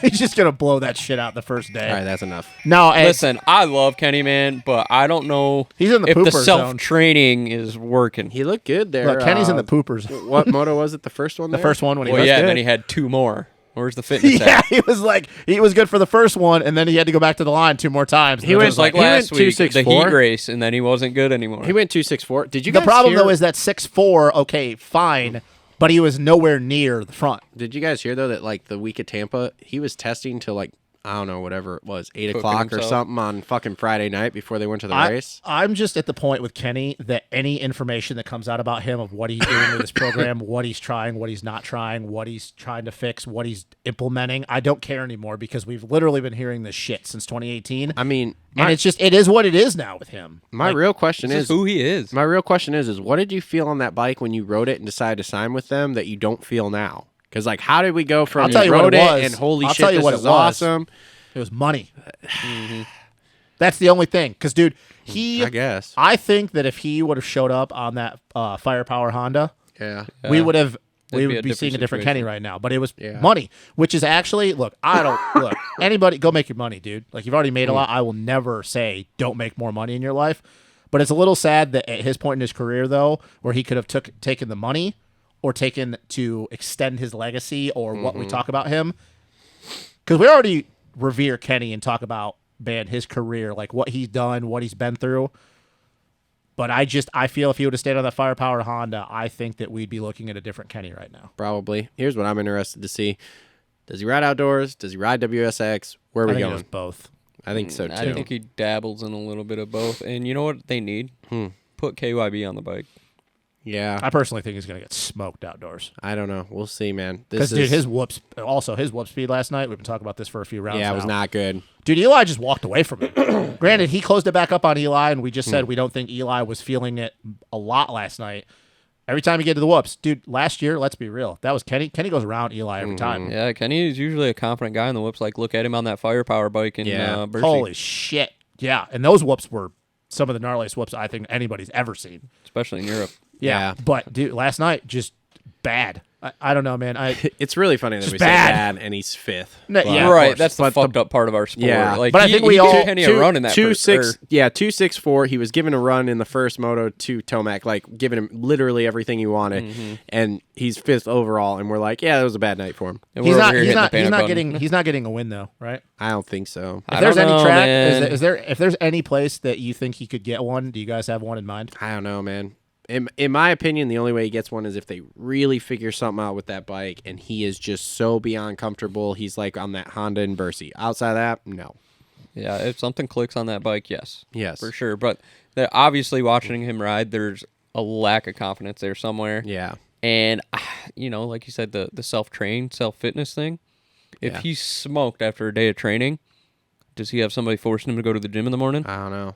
No. Here's the other thing though too. Like I said, his dad's here. His dad comes every year, so doesn't make a difference. What's that mean? Like, hey, I'm doing shitty. Gets a little bump sometimes when dad shows up. Because a couple of years ago, when he was in a rough spot, his dad showed up, and they hadn't really been on the same page for a while. And then his results got a little bit better, and then they just didn't. Yeah, I don't really think that makes a difference anymore. AJ was talking in his podcast after the Oakland round about how Arthur. We'll talk about him in a little bit. Did you see his start in the third main? No. He let the gate drop, let everybody get halfway down the start straight, then he went. He was on my fantasy team. His arms. I saw that, and I was like, yeah, I bet Travis picked him. We got good points. Anyway, moving on. So AP goes 6.55 for sixth. I mean, that's okay. Good. Podium's Daytona. That's okay. I think so. Maybe. I think he could. I mean, he's froggy. That's for sure. So he loves so much Daytona. better. Look, dude, he's just getting better. Look, he's just getting better and better. Yeah. I I'm okay with it. I like AP. Oh, here's a fun like the here's trajectory. a fun thing they were talking about on one of the shows I was listening to that we can kind of bring up here. So, the hell happens if Coop wins this title? Is What do he you mean? still going to Yamaha, or is Oh, yeah. KTM throwing bankrolls at him to keep him? I think he goes. He ain't being in the same truck as Chase. No way in hell. No way in hell. Okay, it's an interesting thought. I can't see him staying at KTM because I think he would probably want to leave, and I think that they're just going to be like, no. Okay, I don't know. I'm more interested to see what AP does if he resigns. That's or, another thing too that I everybody's do talking have about. a contact at KTM now. I'll ask him. Seth Rarick.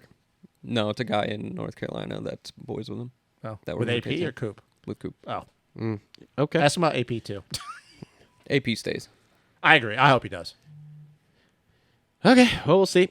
As long as we're on the Red Bull KTM, so Marv is officially out now for the rest of the season. Yeah, dude, that's Kind of a bummer. God, dude, that big bummer. That hurt a little bit when I read that. I got everybody still talking about retirement, and I'm like, has Marv said this yet? Because we did this last year. Oh, he's gonna retire. I think Marv. This one Marv. might though. Maybe. I think Marv is going World Supercross though. That would not surprise I think me. he finds a way. I think he wants to. To be honest with you, I don't. It's not that I don't think he has anything against living in America. I mean, he's been here for a long time. I think he wants to go back home. Oh, I could be too. I don't know. I really do. I think he wants Him to and go her back home. both. I agree Probably. with that too. You got to. I mean, they're having a kid. Their You got to family's realize over there. that they have a kid, parents, grandparents, family. and also, he's been away from his brother for a long time as well. Yeah. So All right, so Barsha's 7th with a 4.77. You think he gets in the mix in that third main? He was coming. Yeah, I mean, he looked good. I don't know. He was swinging. He, He was what was he swinging? that hammer. oh my god. Dude, it is insane though. We talk about this every time it's a contract year for him. It is insane how much more he gives a His shit. performance comes up It's a couple of just steps. insane, man. Because last year, like what, maybe 2 rounds? Yeah. It's like, oh, Barsha showed up. Now this is like what, 4 or 5 rounds now, where he's just. Well, I mean, honestly, it's been since San Diego when he got on the box. Like, dude, he's kind of just been there. Yeah. I mean, I like it. I like when Barsha's in the mix. I don't like when he ruins races because he just If he forgets floats to turn his around brain between on. 7th and 3rd the rest of the year, I mean, that's all right, I guess. I mean, he's just, well, let's be real. He's probably going to be a gas till he doesn't want to be anymore. Here's the thing. I wish they'd sign somebody else. I was Give gonna somebody say, else a fucking job. Sign another 450, dude. The only reason I want him out of gas is because I want them to go to 2 guys. Where's he going to go, though? That's I mean, retire. I don't want to see him retire. Which I don't think he's got a bunch more years left. Because he talked about this on Jace's show. He's not a long-term guy.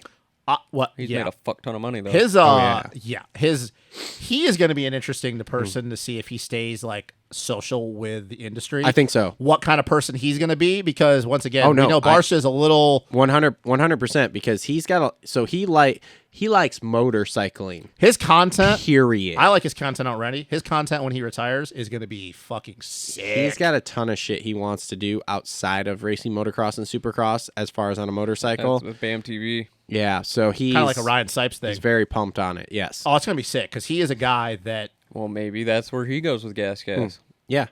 I don't know. You know, Gas supported that with Sipes. Yeah. So I- we'll see. Like I said, he might be a guy that when he retires, you get even more. And he also said this on Jason's podcast. He's like, yeah, maybe when I'm retired, I'll start talking about some stuff that like I can't really talk about right now. And I'm like, Did you ever hear Jace talk about how he's got dudes that want to come on the show, but they won't do it until they retire because they want to talk about shit that they can't talk about? I think there's an assload of them. But Barsha is somebody because he's been there, done that, and been on the biggest of teams. Yeah. Oh, yeah.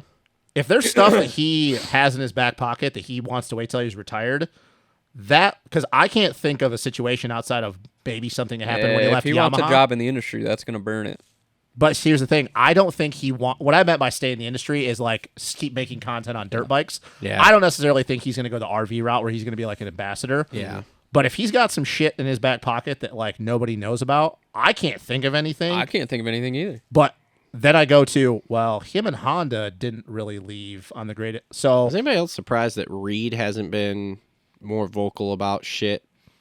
I don't know. Is it because his kids are riding right now, so he's still trying to Probably. get Probably that? still But wants the thing free is, they bikes. went back to Australia. probably so- still wants bikes for free. So here's my Yeah. thing about Barsha. The only thing I bet he could talk about is obviously him and Eli not getting along in the Geico Honda days.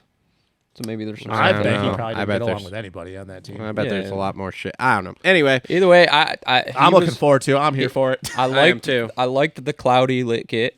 Looked like he had clouds on his gear. Dude, that was okay. He's over. Oh, His I shit, I liked think it. I most wasn't of a his huge shit fan always of looks it. good. Who? I think most of the time his kits look Most good. of the time he looks pretty good. Anybody like the FXR gear last night? I do want to comment on J Mart's all blue bike. I loved Looks it. sick. That's I thought it interesting was that they've dope. gone We'll- to that. We'll talk about that. They I do thought something it, different every time. I thought it was sick. I like the purple FXR gear. Because there was a post on Facebook today in one of the groups talking about how ugly all the FX or not all the FX, but the FXR gear was last night and how much they must be paying these dudes to wear it. And I'm looking at it the going, stuff Hicks was wearing and all that was ugly. I was like, but- I didn't think it was that bad, but anyway, All art right, show. moving last on. night. Good. Good thing you didn't die in the whoops. Yeah. That could have been a lot worse. yeah. Moving on. So Craig, looking better here. 788 for 8th. Froggy for a little bit in that first, man. Yeah, top 5. Yeah, Yep, he Froggy. was. Yep. What's Craig do with a start? Big Christian Craig fans on this show. Big Christian Craig. So, man, as big Christian Craig fans, I was watching the vlog the other day when Paige took the kids to a qualifier. Oh, okay. That was fucking hilarious. You guys need to keep doing what. I mean, I was laughing out. I was like, babe, hey, baby, get over here and watch this. This is How fucking crazy hilarious. it is that, like, what is it? Because for me, it was probably around 2019, 2020, that, like, everybody was just dogging on any shit that they did.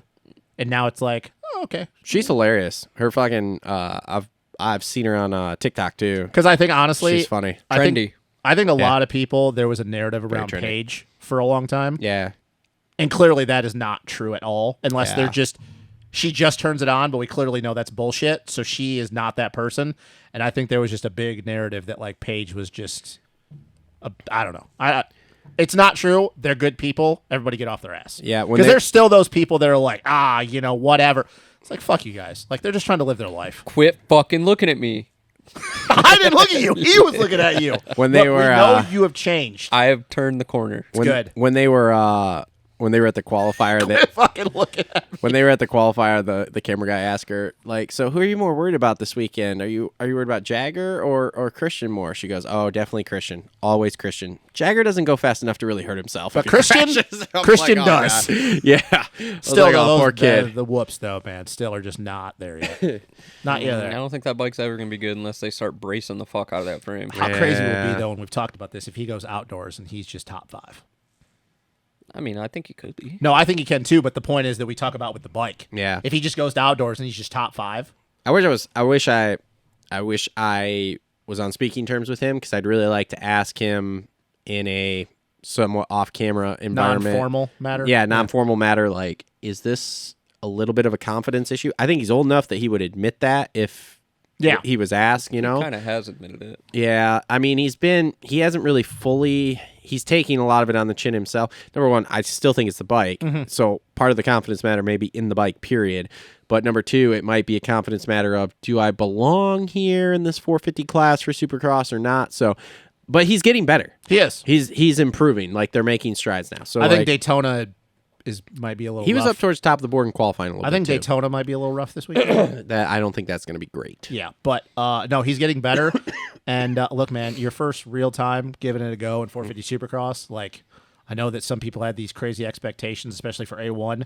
Yep. But dude, just keep building, getting that bike better, and then we know outdoors, you belong up there. So Yeah, 100%. I think he's. Look, I think he's fine. I think so too. So Justin Cooper goes 11.99 for 9th. I mean, What you got, Thought he was Cole? gonna- You're the J. Coop guy on yeah, this man, show I- now. I thought he was gonna do a little more with that start in the third main. well, he's got one more. Next And weekend's the yeah, last he was round? up front that third main. That's right. Because I looked, I was like, huh, wow, look Yeah, at that he's in Cooper in third. like third or something. He might be froggy this weekend.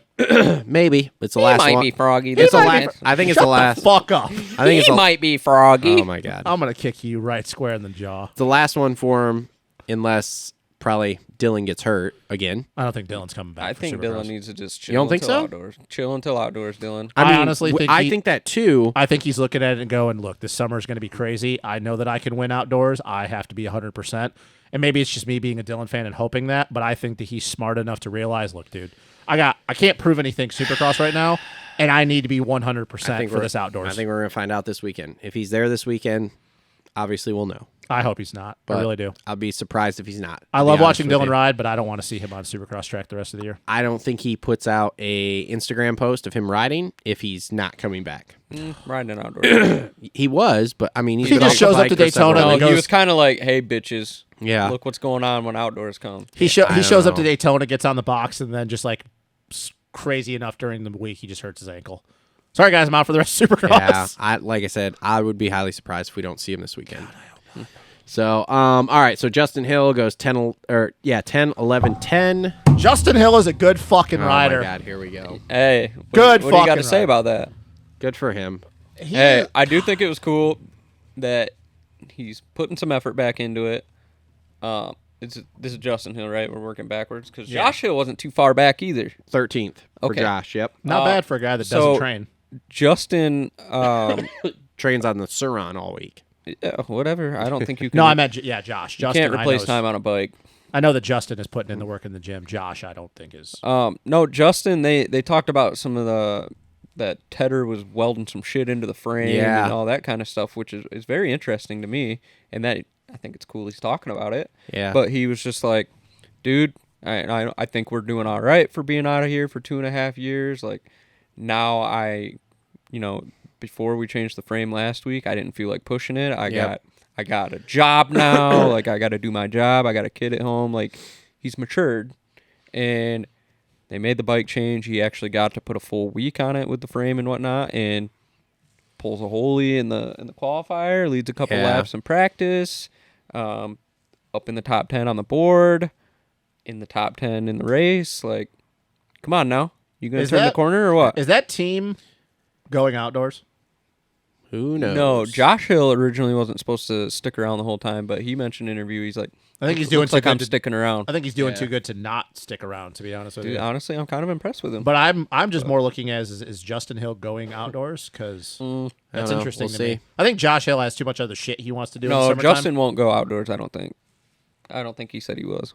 I just wondered if that team was going to go outdoors because there's been years in the past where they have, then there's years past that they've missed it for a few years. I think they can turn that into a content team, and outdoors just let them boys go do what they do. Yeah. Look, man, just show up at a couple rounds, bro. You know they'll do fine. Dino is 11th with a 13, 10, 11. Super bummed he's not in the top 10. Dude, me too. Me too. Was he on your fantasy team? Oh, of course, Diener the Wiener. Diener the Wiener. I really thought he was going to get a big bump there with AC being out. I was like, oh, sweet. We're definitely in the top 10. Qualifying. Dude, he was 6th at one point during qualifying. I was like, and then everybody else put a heater, and I was like, oh, he's 12th. Well, yeah, he did talk about, too, that he's really struggling with setting the bike up for the main when the track does get rougher. Yes. So once he figures that out, I think he'll be in the top 10, but damn, he wants in the top 10 bad. So bad. So all right, so Benny goes 14, 13, 12 for 12th. Look, made it through all 3 mains, man. Good for fucking Benny. Good for Benny the giraffe. We definitely shit on him a lot on this show, but he's had a few good weeks in a row here. Yes, let's keep it rolling. However, I will still keep him off my fantasy. Look, I don't know about you guys, but I shit on Benny because that dude is so fucking talented and so fast that it's insane that he cannot put a string of. Because if he could, we've all seen his speed when he wants to go fast. That he can do fine. Yeah. Yep. And it's like, dude, how do you? I don't get it. I don't get it either. He's starting to put it together and. Good for him. That's all I can say, man. Yeah, he's going to go to Daytona, just not qualify now. We already covered Josh Hill was 13th with a 12, 14, 14. Oh, you're just going to skip over the Hill brothers. You tried to skip over both of them, dick I will say with Josh. We literally talked about him with his brother. The only thing I need to come over the hill with them. The only thing I'll say about Josh is I actually am super impressed. I shouldn't be. I'm impressed. I'm impressed that he's made as many mains as he had. I'm impressed he's been in the top 15 as much as That's what I mean. None of us should be as talented as he is, but like last year he was in and out, in and out, in and out. Make main. But I don't think that he was into it as much last year. I think he was just kind of doing a bunch of different shit. And I think that you kind of see that he's like, oh, like I actually want to prove I could still make mains now. I think a lot of it's having Justin around too.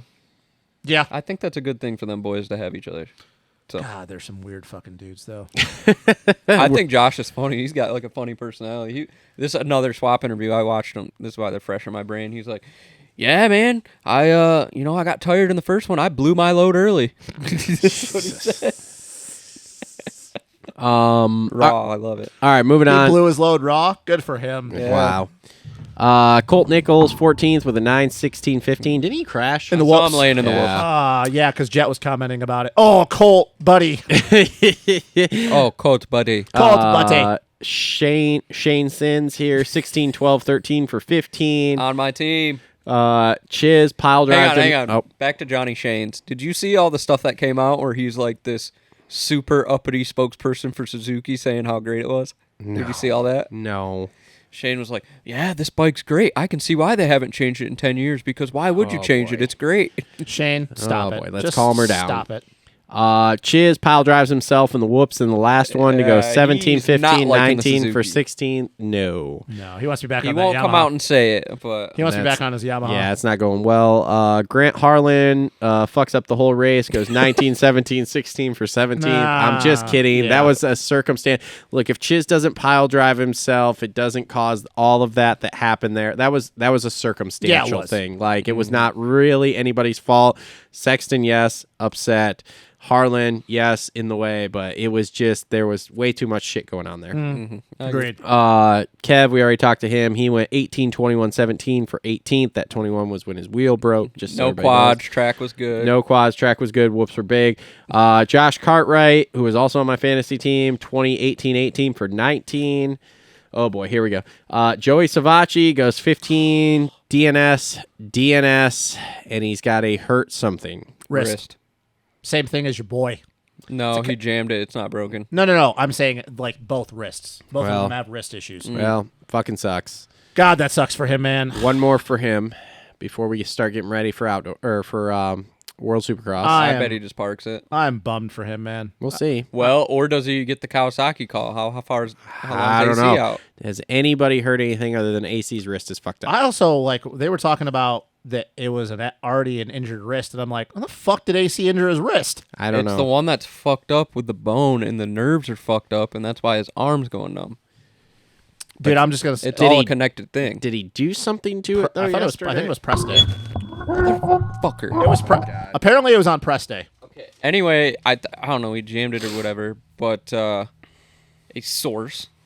It was an injury that was old and didn't get the proper time to heal before he was thrown back on a bike, and it Yeah. was just snowballed into what we have today with nerve issues in the arm. So how many rounds is he gonna miss now?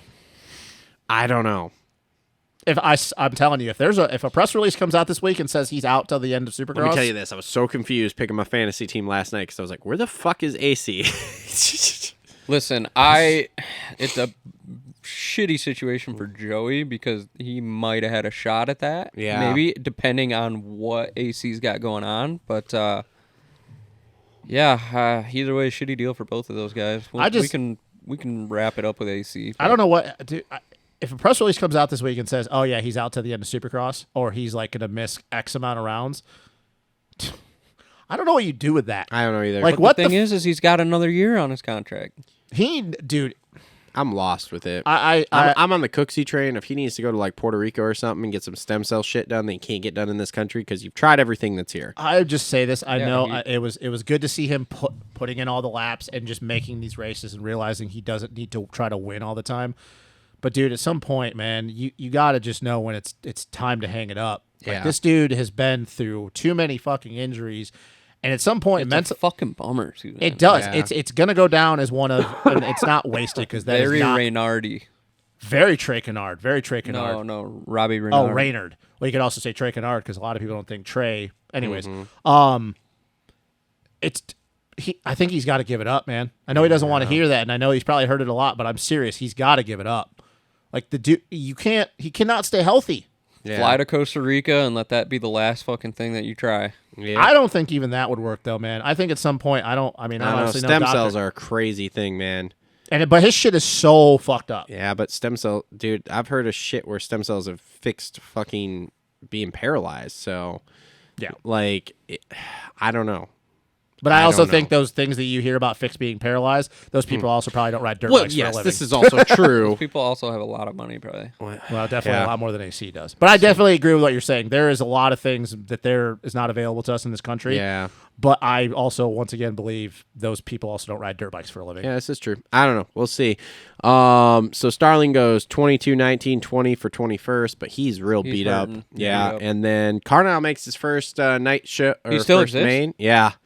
Makes his first No, main. it's not really him, man. That's an OnlyFans. Goes 21, 20, 21. Listen, you see all the. I seen Clayson. Clayson has some fucking hot takes all the time, but he's like, What's new? yeah, everybody's bandwagoning with certain sponsors in the industry and stuff like that. Because I seen a certain someone landed an OnlyFans sponsorship. There is another. Yeah, who the hell is that? There is another person. who's Yeah, got a guy OnlyFans. that doesn't even make night shows. Who was it? Jace Kessler. No, No, not Oh. Kessler. No, this was at. Who was it? David Poley. Oh yeah, yeah. That guy's irrelevant. He has like actual OnlyFans or something. Yeah, no, it's Yeah. on. It's on his bike and his gear. Yeah, Weird. I'm a fucking dick. People are gonna. That dude, I don't know what it is or how he's plugged in or whatever, but that I mean, Daddy dude, probably got a lot of money. does he got a lot of money or something? I'm gonna assume so. I mean, dude, they also. I don't know, man, because I think he could literally come to Battle Creek Motorcycle Club and Lorenz and Dervage and all them would wax his ass. I mean, And maybe. Dervage hasn't ridden in 10 years. I'm telling you, he's doing a shitty job of that Pulley last name because Dustin Pulley was actually a good rider, and you got David Pulley who's like there. I don't know. I don't know if it's because he's got like a niche following on Instagram for Does he doing really? like helmet cam videos. Oh yeah. Oh, does he? Well, I mean, dude, they did I that don't know, I've Verb. never They seen did it, that yeah. Verb Moto video on him last year. They followed him for a week at the test track. See, that's the thing. He's I'm like, what? He's plugged in and making the right media moves and stuff like that. So maybe he's good with just like selling his analytics, you know. Yeah, because he's definitely not doing off his results. I don't know. I'm gonna have to look him up now I mean, good for him. and see. I don't think he's made a main ever in his life. Yeah. He's never made a night show. The only night shows he's made is when not enough people show up. I mean, like that one year during COVID cross where only like 33 people showed up. Or like Oakland when not enough people showed up and he was going through the whoops about PW50 speed. Yeah. I don't know. Anything else with 450s God, here? I'm dogging. I guess we already touched on the AC thing. Yeah. But That's just unfortunate, man. Yeah, it is. I don't know what you do with that. I don't know either. So, all right, 450 wrap up brought to you by our friends at Gutter Works, always well hung like Justin Barsha.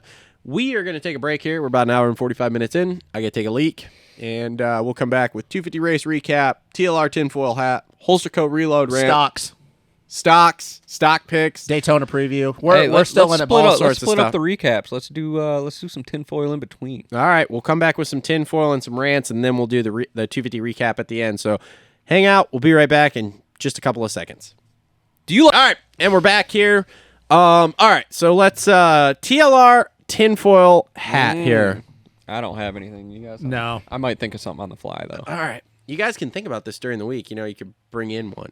It's okay. I don't You know, bring dude. notes, so you're cool. Like, you could write something down. I just brought a notebook this week. I'm not That's good it. with like conspiracy stuff though, man. Well, I mean, this is about the moto industry. This isn't like we're talking about reptilians or The hollow real Earth government? or flat Earth Or or the real government? the real government Yeah. or any of that stuff. So this All is right, what you got, buddy? so Lil Red Dog was there this weekend Okay. for the futures, but he did not ride yesterday, which I was very confused on too. Now I just didn't have qualify. He weeded his shit. weeded his shit into the thing. Getting pretty normal for him. Yep. But here's the thing. So we all know that he is going to be a Triumph rider. Spoiler alert, he's going to be the like first official 250 Triumph rider, okay? So he shows up yesterday or the other day and he's supposedly riding a Yamaha. Yep. Number 1, I haven't talked to anyone, but what if that wasn't a Yamaha? Because if you watch his video where he weeds it, it's a gray bike, which could be a Yamaha. No problem. I mean, yeah. But what if it's yeah, right there.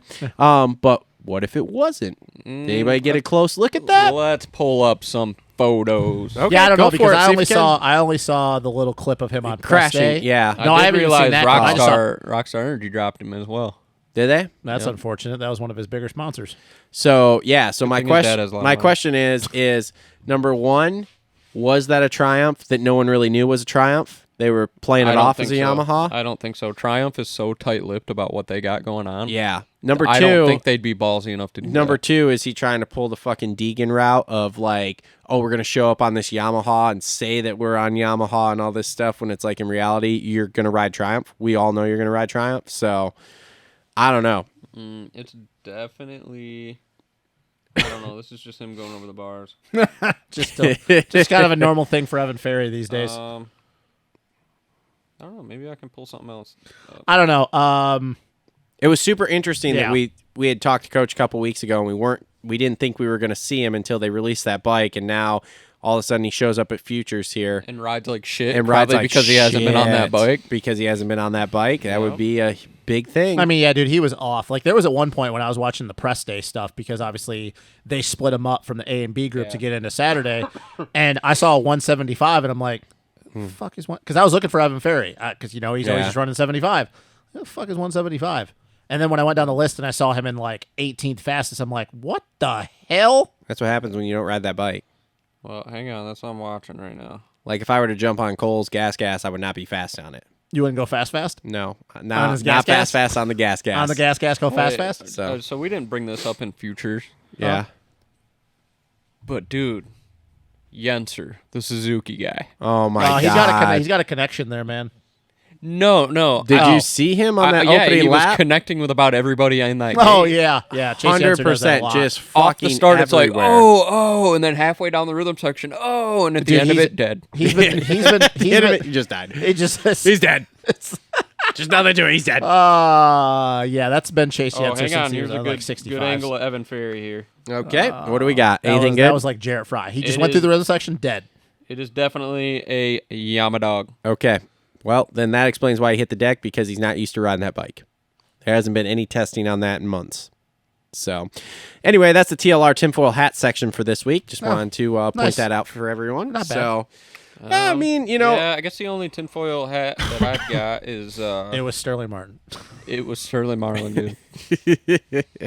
all right. No. Just Ricky went over and clicked the rebound about 4 clicks. That way Roxon wouldn't win a title.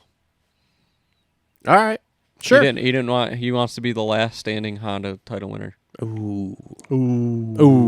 Yeah. So he went over there and clicked the rebound up that night. No one is ever coming on this show, just so you know. We are, yeah. He's probably a looking deep, at Jet dark last night conspiracy. going, you donut eating motherfucker. How am I going to get this kid? I'm going to kill him. Jesus. All right. Moving on here to the Holster Co. Reload rant. Oh, you got one? I don't. Oh, think I got one yeah. either. Oh, yeah, what you got? You got? Race Day Live. Stealing segments from creators here. The real stocks The people. real stock people. So, Race You Day. bastards. So if you didn't watch Race Day Live yesterday, this is funny because we are not part of the approved media, and neither is Cooksey, and neither is Hopper, Shout out and Sean neither Brennan. is Coach Rob. Shout out Sean Brennan. Still looking for you on the show. I hope I run into him at one of the races because I'm going to be in the pits a lot more. So this will be fun. We would like to have a civil conversation. I would have a very civil. I'd be like, conversation. Sean Brennan, how's it going? Shake his hand. Wouldn't it be Conversation. interesting if I did that and he was just like blank faced as like who the fuck I was? Oh my god, I'd laugh so hard. Be really funny, too, if you had that Kevin Moranz hat on while you're doing it. Super awesome. Oh my god! I'm gonna do- sure he knows your face. I need to get a Moto Aftermath Show Yeah, jacket. he probably has. He has like a whole like board of faces. I'm and just yours on the on wall. there with a dart right down. Dead Is it center of the like eye. is it like in those crime movies where there's just like pictures Yeah, of yeah. like the suspects And and, it it's doesn't like even me, say Travis Cooksey, underneath it, it Hopper, says this Coach. fuck. Moto Aftermath. Yeah. Yeah, we're not on there though. He doesn't hate Hopefully us. we're not on there. Fuck. So anyway, this rant comes with a little bit of love towards, because I assume a lot of it is Daniel Blair.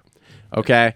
And I like Daniel. He's fine. He's always talked to me if I wanted to talk, which by the way, fuck yourselves, both of you. Jace texted me back later that night last week. So y'all can go fuck yourselves because me and Jace are cool Texted and we you back or talk. DM'd you back.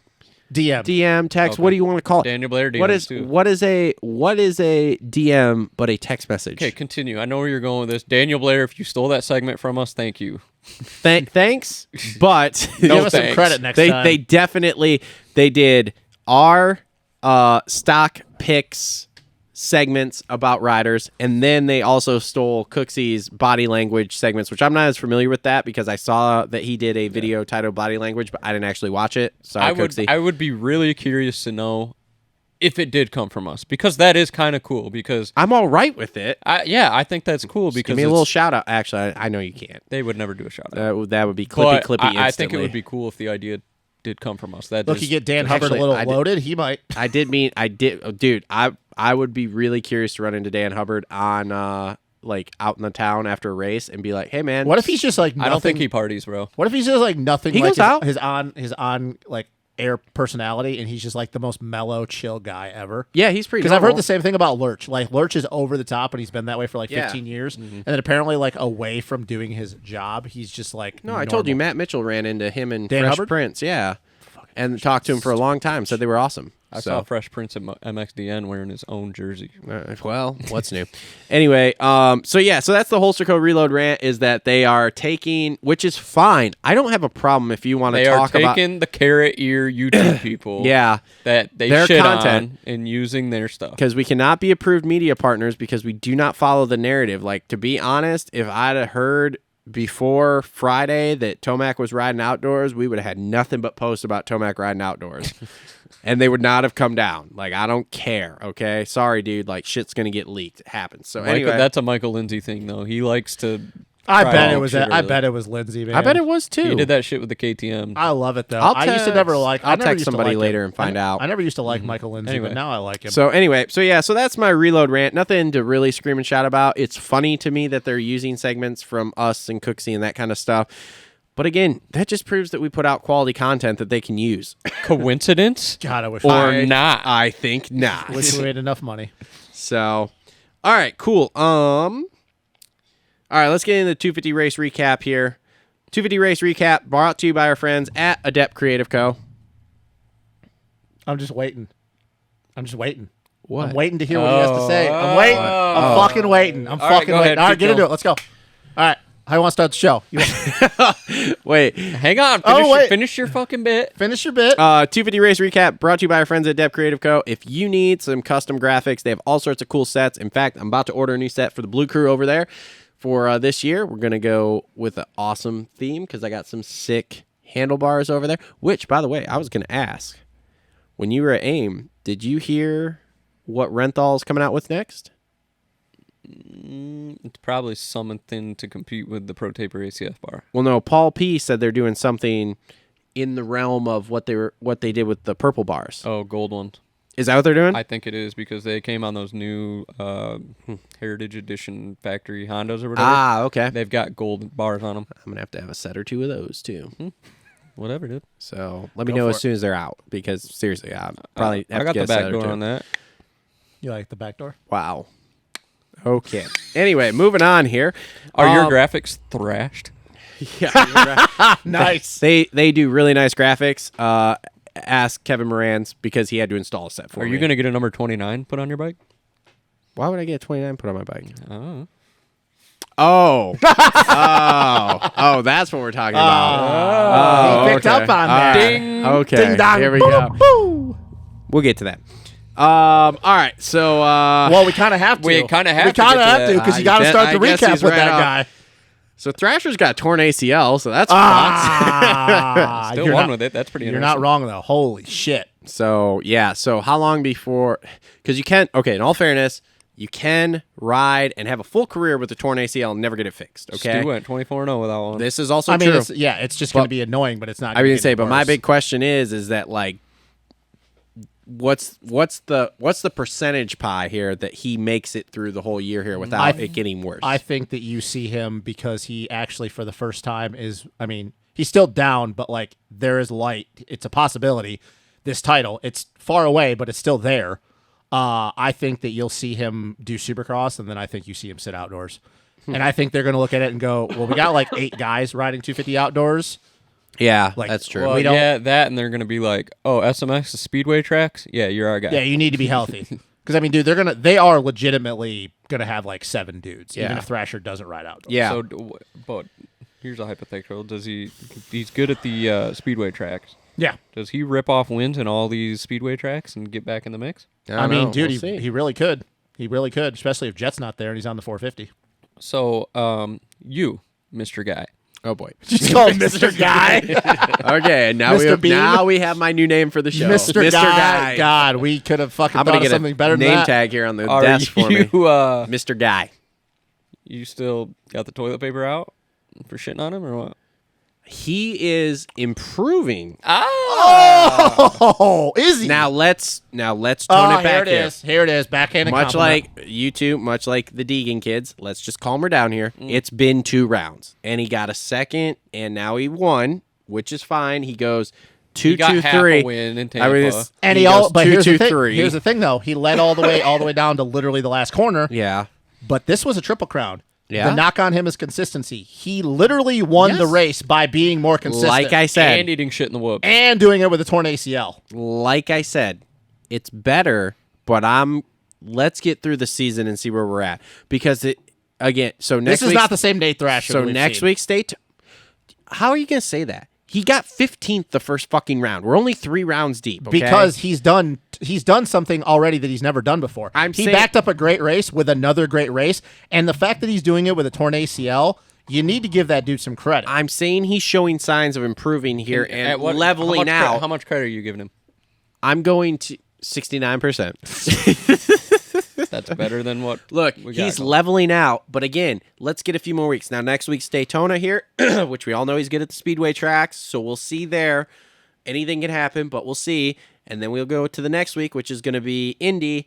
So then we'll see where we're at there. If he continues to rattle off, say, these podiums, top 5s, whatever, okay, cool. Then we can get to a point after we're 6, 7, 8 rounds in here of like, okay, maybe he's got this under control. Travis has to see the whole season out of him. Oh, no. Look, hey, you know what? I mean, what do you want from me, okay? We're coming off a guy that we literally... just wanted a little bit of credit, and you said we got it. Again, 4 wins now. What have I said? 4 wins now. It's and better. he's the only guy that's proven... Not a speedway guy only now, so that's good. And he's the only guy that's proven he can give Hunter any sort of fight. Yes. And not only that... I was impressed that first moto how he stuck with him the whole thing. And not only... Well, I was actually... I like Smitty, but I was a little more pissed off at Smitty in that second main. But hey, dude, we'll get to that. Hold on. We're on Thrasher right now. Let's tone her down. Yeah, the fact that he's doing with a torn ACL, and like I said, keep in mind this is his 3rd year now. Yeah. What do we always say about third year 250 guys? Is when it starts to click. Because he won those 2 races as a rookie. Second year, he got another win, which is also crazy too. The fact that he's won a race every year. It's only 4, but it's like I had to go back and think. I'm like, oh, you're right. This is his 3rd year. Like this is the year that like it kind of makes or break dudes. Yeah. And it's like, okay, he's quietly proving that that's a thing. Mm-hmm. Dude, he was solid. And you know what? If that crash last night in the whoops would have been any other time, I'd have been like, oh, Nate, what are you doing? But then to find out, though, he's doing the ACL, it's like, dude, like, look, man, the fact that he's even riding it at the level that he is right now with it, because what was Daniel saying? Oh, he was hobbling up to the podium. And I still think that Tampa, he would not say that because he didn't get the win, but I think was great for him because the narrative has been around him. Nate either is 5th or worse when he doesn't get a start, and when he gets his start, he gets a win. Well, now he got a start and he didn't win. So now the narrative is, oh, I can still finish races and not win. And I actually think that Tampa round was really, really good for him because it's like, dude, you finished the race, you didn't win. Like, now there's a little bit of pressure off your shoulder to win every time you get a start. Yeah. You think he's got beef with Jet now after he watches the broadcast? No. He'd be stupid to do it. What? How's that working out for any of these dudes that have Nate's obviously proven he can fuck with Hunter. Nah, no, fuck that. He can fuck with Hunter. It's been proven. Hunter gets flustered, I think. Yeah. I also think Jet gets flustered because we saw it last year at Unadilla with Romano. Jet, look, you are right. Jet is above and beyond. We're not. You'd have to go back and watch the race. Romano was fucking with him, and remember when Jet was crashing a lot at Unadilla last year? And Romano, like, Jet passed him, Romano passed it back, and then Jet made a huge mistake. Anyways, I don't think it was be as bad. I'm not saying Nate could beat Jet straight up, but I don't think Nate gives 2 shits if your last name is Lawrence or not. And we've seen that it hasn't worked out for other people, but Nate is proving, and I don't think him and Hunter have beef. I think Nate just kind of like is like a lot of these other guys that secretly are sick and tired of the Lawrence brothers. And like Dazzy says, then go beat them. Yeah. And you're right. But I think that Nate's going, and I don't think Nate thinks he's on the level of Jet or Hunter as far as accomplishments, but he's also going, I have 4 wins too. I have a lot of wins. I don't have the titles, but I have wins too. Yeah. I don't care if your last name is Lawrence. And I think that, do I think him and Hunter have beef? No. I don't think it goes that way. I think it just goes down to Nate looks at everybody like, oh, you're in my way of getting wins? Mm-hmm. Okay, dude. And if you want to play the game, look, he's kind of proved that he can play that game, and it's worked out well for him. Look what happened last year at Salt Lake. Anybody think after that tunnel jump incident, we were going to see Hunter losing his mind at him, a la like Robertson? Dude, I had those thoughts. Has anybody heard, though, that if he went over and said anything to Nate? I haven't heard anything. Yeah, I don't either. So I don't know. I'm sure. But that was not a cross jump. That was not a cross jump. Well, that can kind of segue us into a topic that I wanted to touch on. I don't know if you want to touch on it. I like to touch things. You would probably like to touch Jet in the booth, too. Yeah, you would. I'd put my hand right on his shoulder and be like, hey, bud, and what's your expert analysis here? Maybe like a thumb in a circle. Expert analysis? No. Anyway, and I'm going to clip this. Don't interrupt me. Okay, Jet commenting. I've got it on my sheet. Go ahead. Yeah, so, listen, I don't really think that was a good look for Jet in the booth, man. I know he's young.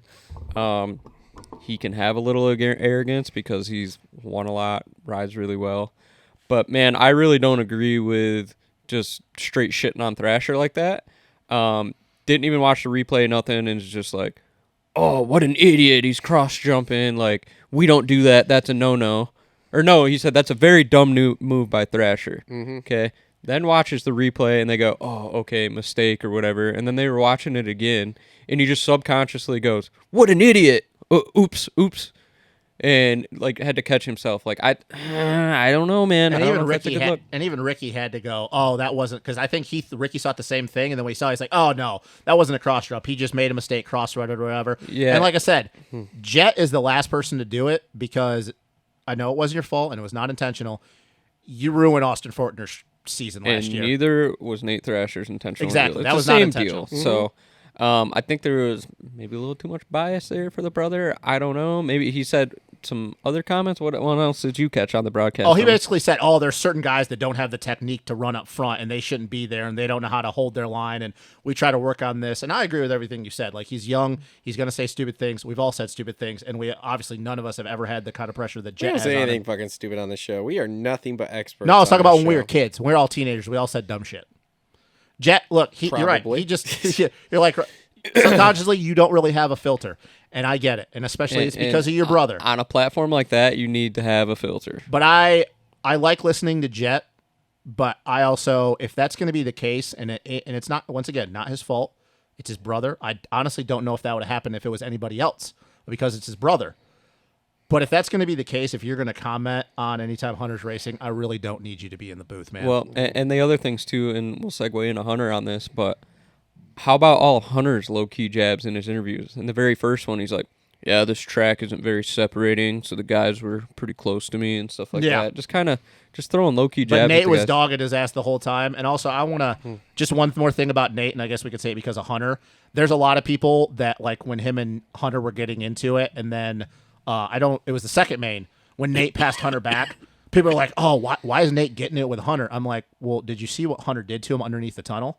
Like, he ran him wide. Yeah. So Nate was just paying him back. Mm-hmm. Because there are people now that are on this narrative that, like, oh, Nate's a dirty rider. I'm like, dude, when have you ever seen Nate take out anyone? Yeah. Like, he's not a dirty rider. He just knows Hunter's the guy he's got to beat. He's proven he can beat him. He's proven he can run his pace. What else are you going to do? Yeah. Fucking just let him walk away with a win? No. Yeah, like, and Hunter, too, like, I'm here for it. Like, you got to have personality. You guys come from Australia. I'm all for it. It's like a Chad Reed thing. Like, speak what's on your mind, but...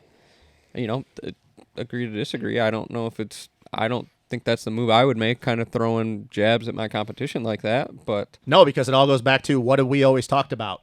There's going to be times where you're going to get terrible starts, and you got to work your way through the pack. We talked about this with Anderson last year. Sure did. Hunter's got an 11-point gap. I have a feeling that maybe after Daytona, Nate might be in second. I don't know what Max is going to do at Daytona. 11-point gap, whatever. Who knows? Maybe Nate or Hunter has a bad night. Nate wins. Again, you start pissing off all these dudes that you eventually got to come through the pack. Mm-hmm. Yes, there is a huge disparity in talent. If you're saying shit like that and your brother's talking all this smack, maybe I just move over on you. I just don't. Maybe it is a purposeful cross jump next time. It could be. I don't know. Except next time it's going to probably be Smitty. And it won't be on purpose. It'll just be that Smitty. I am not a Thrasher guy.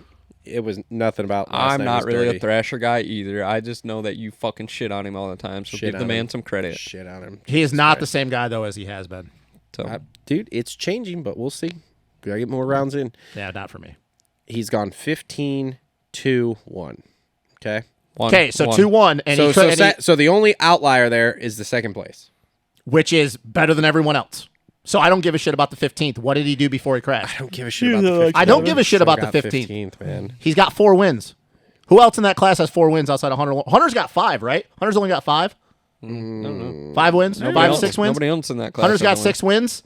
Jeremy Martin's got wins, sorry. Jeremy's got 6 as well. Jeremy's also been it. My point is that you can say all you want.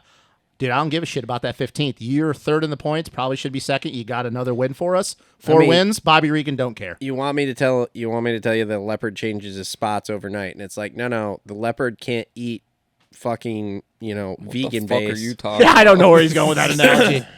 Whatever. All right. Anyway, moving on.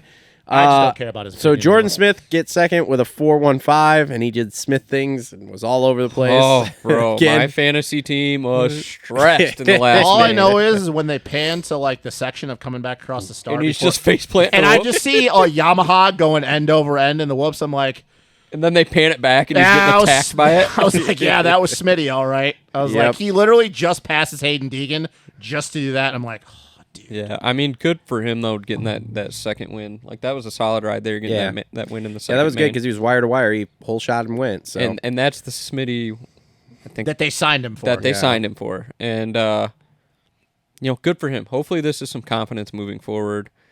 The last main wasn't a lot of confidence moving forward. No, but a second place, man. He's gonna laugh on his way to the bank. He's cashing checks. Yep. no, but I will say though that main, that first crash obviously was not his fault. No. He just got Michael Mosman. Yeah. Mosman. I maybe should have put my tinfoil hat on for Mosman. We'll get there in a second. Hunter Lawrence goes 1-3-6. The first one was really solid, and I was like, he's a Triple Crown guy, unlike his brother. And then after And then that, you're like, it kind of went he's not a downhill. Triple Crown guy. Yeah, the that start crash in the Third main there was interesting. Yeah, That was- he was slicing through because there's about I'd say 7 or 8 dudes that have a lot of speed, and then it kind of falls off where it's just there's a lot of guys that are super close. I'll be honest with you guys, and maybe it's me being a little harsh. When he got towards the top 5, though, I honestly, as quickly as he sliced through, I thought that he was going to go like, oh, okay, because at the time it was Mosman and Smith. I was like, oh, he's going to go catch those guys. And then obviously they ultimately went down, and then there was ran out of time. I was surprised, though, when he got to the top 5, like how quickly he just kind of. But you don't think it was track dependent? No, because I don't think with Hunter is his race IQ, I don't think that stuff. I think that actually would lend it better to him. Yeah, because that dude is so smooth, and same thing. It's like with Jet is the more talented brother, but Hunter is clearly the smarter brother as far as like knowing when his limits is. Whereas Yeah. Jet, I think when the track gets gnarly like that, I actually expect Hunter to. That's when he's a second and a half faster than everybody else. Maybe. I don't know. I lend part of that to that track. There wasn't a whole lot of places to make time. I'm not like bagging on him. I just was a little surprised that he kind of stalled out. At the end. Like it didn't 100% surprise me. We'll say that. So, was anybody surprised though about how chipper he seemed on the podium there? Because he was very up for how I thought he was gonna. I thought he was gonna be pissed. and butthurt, Yeah. but- Between the Thrasher thing and the second moto, and then obviously wadding up that third moto, it's like I okay. am actually super.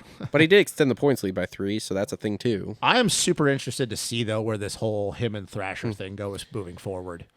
Yeah, I don't know. Because here's the thing: this is now, even though he caught him in Tampa, I think that once again this was just the way that track was breaking down. But the first main and the second main, it's clear he can't just pull away from Nate when Nate is riding to his potential. Yeah. Like he won the main, Nate got into lappers, made some bad line decisions, caught back, ran out of time, whatever. Like that's his own problem. Hunter won. But it's clear that he can't just pull away from Nate. And this goes back to Hunter is the favorite, still the points leader. But I think Hunter kind of went into this year the moment that Joe and Seth went down, and he goes, Yeah, this is mine. man, this is going to be an easy fucking year. Yeah. And he's still the points leader, and it's still double digits. But is it going to start creeping in his mind like next week if Nate wins or if Nate just beats him, but like Nate doesn't win, if somebody else wins? Yeah, I don't know. And then like I've talked about this. Hunter is super good when it's not a championship or bust. Yeah. The moment it comes down to a championship, Hunter has had this tendency to just do stupid shit. What happens if we start getting down a wire and it's like 5 points and then it's 3 points and then it's 2 points? I will ask you this. He's the strongest mental guy out of the bunch that I think to win a championship Supercross wise. I'll be honest with you guys. I don't care who it is. If we go down to the final round and it's 2 points between him and whoever he's battling with, can either of you honestly sit there and go, yeah, Hunter's got this in the bag? I don't know. Yeah. Like, it doesn't even have to be Nate. It can be anybody. It can be Max. It can be anybody. But if it's 2 points at the final, I don't trust any of them, to be honest. That's my point. If you're looking at it and Hunter things starts not going his way, are we going to see the same old Hunter Lawrence where he just blows a championship? Yeah. Which, let's be real, if he does not win this title this year, that is not good. He has to win a title this year. Supercross or outdoors. Yeah. His contract is fine. Hunter has to win a title this year. Yeah. Or the narrative is going to start to change on him a little bit. I think so, too. All right, so Tom Vial goes 5.92 for fourth. Very quiet, good ride there. Very quiet for us for Mr. Tom Vial. I didn't even know he got second in that last main. Yeah, when Nate went down, I thought maybe he was going to win it, too. When Nate went down and J. Martin Vial were 1 and 2, I was like, how the fuck did that happen? Yeah, I mean, dude, he's just been solid. And now we're going to Daytona. Yep. So we'll see. Fucking Daytona. Oh, my God. Daytona. I already know what he's buying when we get to that segment. Oh, yeah, buddy. Woo! All right, so Max Anstey here. I might buy a little of that for Daytona. 349 for fifth. That was not as good as he's been. I thought he was going to tuck in behind Hunter a little tighter. I thought so, too. I was shocked that Nate and Hunter walked away from him as much as they did in that first main. I was, too. God, his whoop speed is good, though. Think they take the big bore out, and that's why? No, I'm thinking like when they were both on the ground too, Hunter and Max coming through the pack together. Yeah. He latched onto him and just followed him all the way through. latch through. So Yeah. Well, I mean, still second in points. Marty over there just tuning motors, bro. Good ride for the Brit. Still second in points, man. What the fuck was that? That was like a Brazilian, That was Jamaican. I don't even Brit. know what the fuck that was. Good ride for the Brit. Look, That was like Scottish with a wee bit of Irish, man. That was. Can you guys Jamaican. just imagine Marty just in Good there fucking ride for the Brit. tuning motors? It's crazy. Marty's not tuning motors. What was Changing that? Was that North American? cams, I don't know what. changing heads. He's probably get. All right, Jeremy Martin goes 6-12-1 for sixth. In typical J Mart fashion. Like 6-12 His and a interview 1. was great. He's like, I was on top of the board and I was like, wait a minute, what? That's not right. Dude, I was as shocked as he was watching it. I was like, wait, did J-Mart just won that? He was Where like, the I fuck thought did I was he like come from? second. Yeah, and he's like, yeah, I've been just getting my teeth kicked in. I was waiting for him to come back and say, yeah, I'm just ready for outdoors now. Just get to outdoors, Yeah. buddy. Get the fucking outdoors. So, He did say, I'm ready for Daytona, though. He should be. He's fucking really good at Pretty Daytona. stoked. yep. Let's talk about that bike, though, for a minute. That thing looked I good. thought the bike looked good. I don't know. It's blue Yamaha. guy's I'm not as just- pumped he's on a- that as some of the other ones Dude, they've he's done. like just a fucking drag. Isn't he? I just don't. I wasn't a huge it didn't really bother me one way or the other for the all blue. It was just like, whatever. I thought, Okay. I was Well, strange to me that it was all blue. I thought it was cool. I think they should. I think it was a breath of fresh air because Breast of fresh air.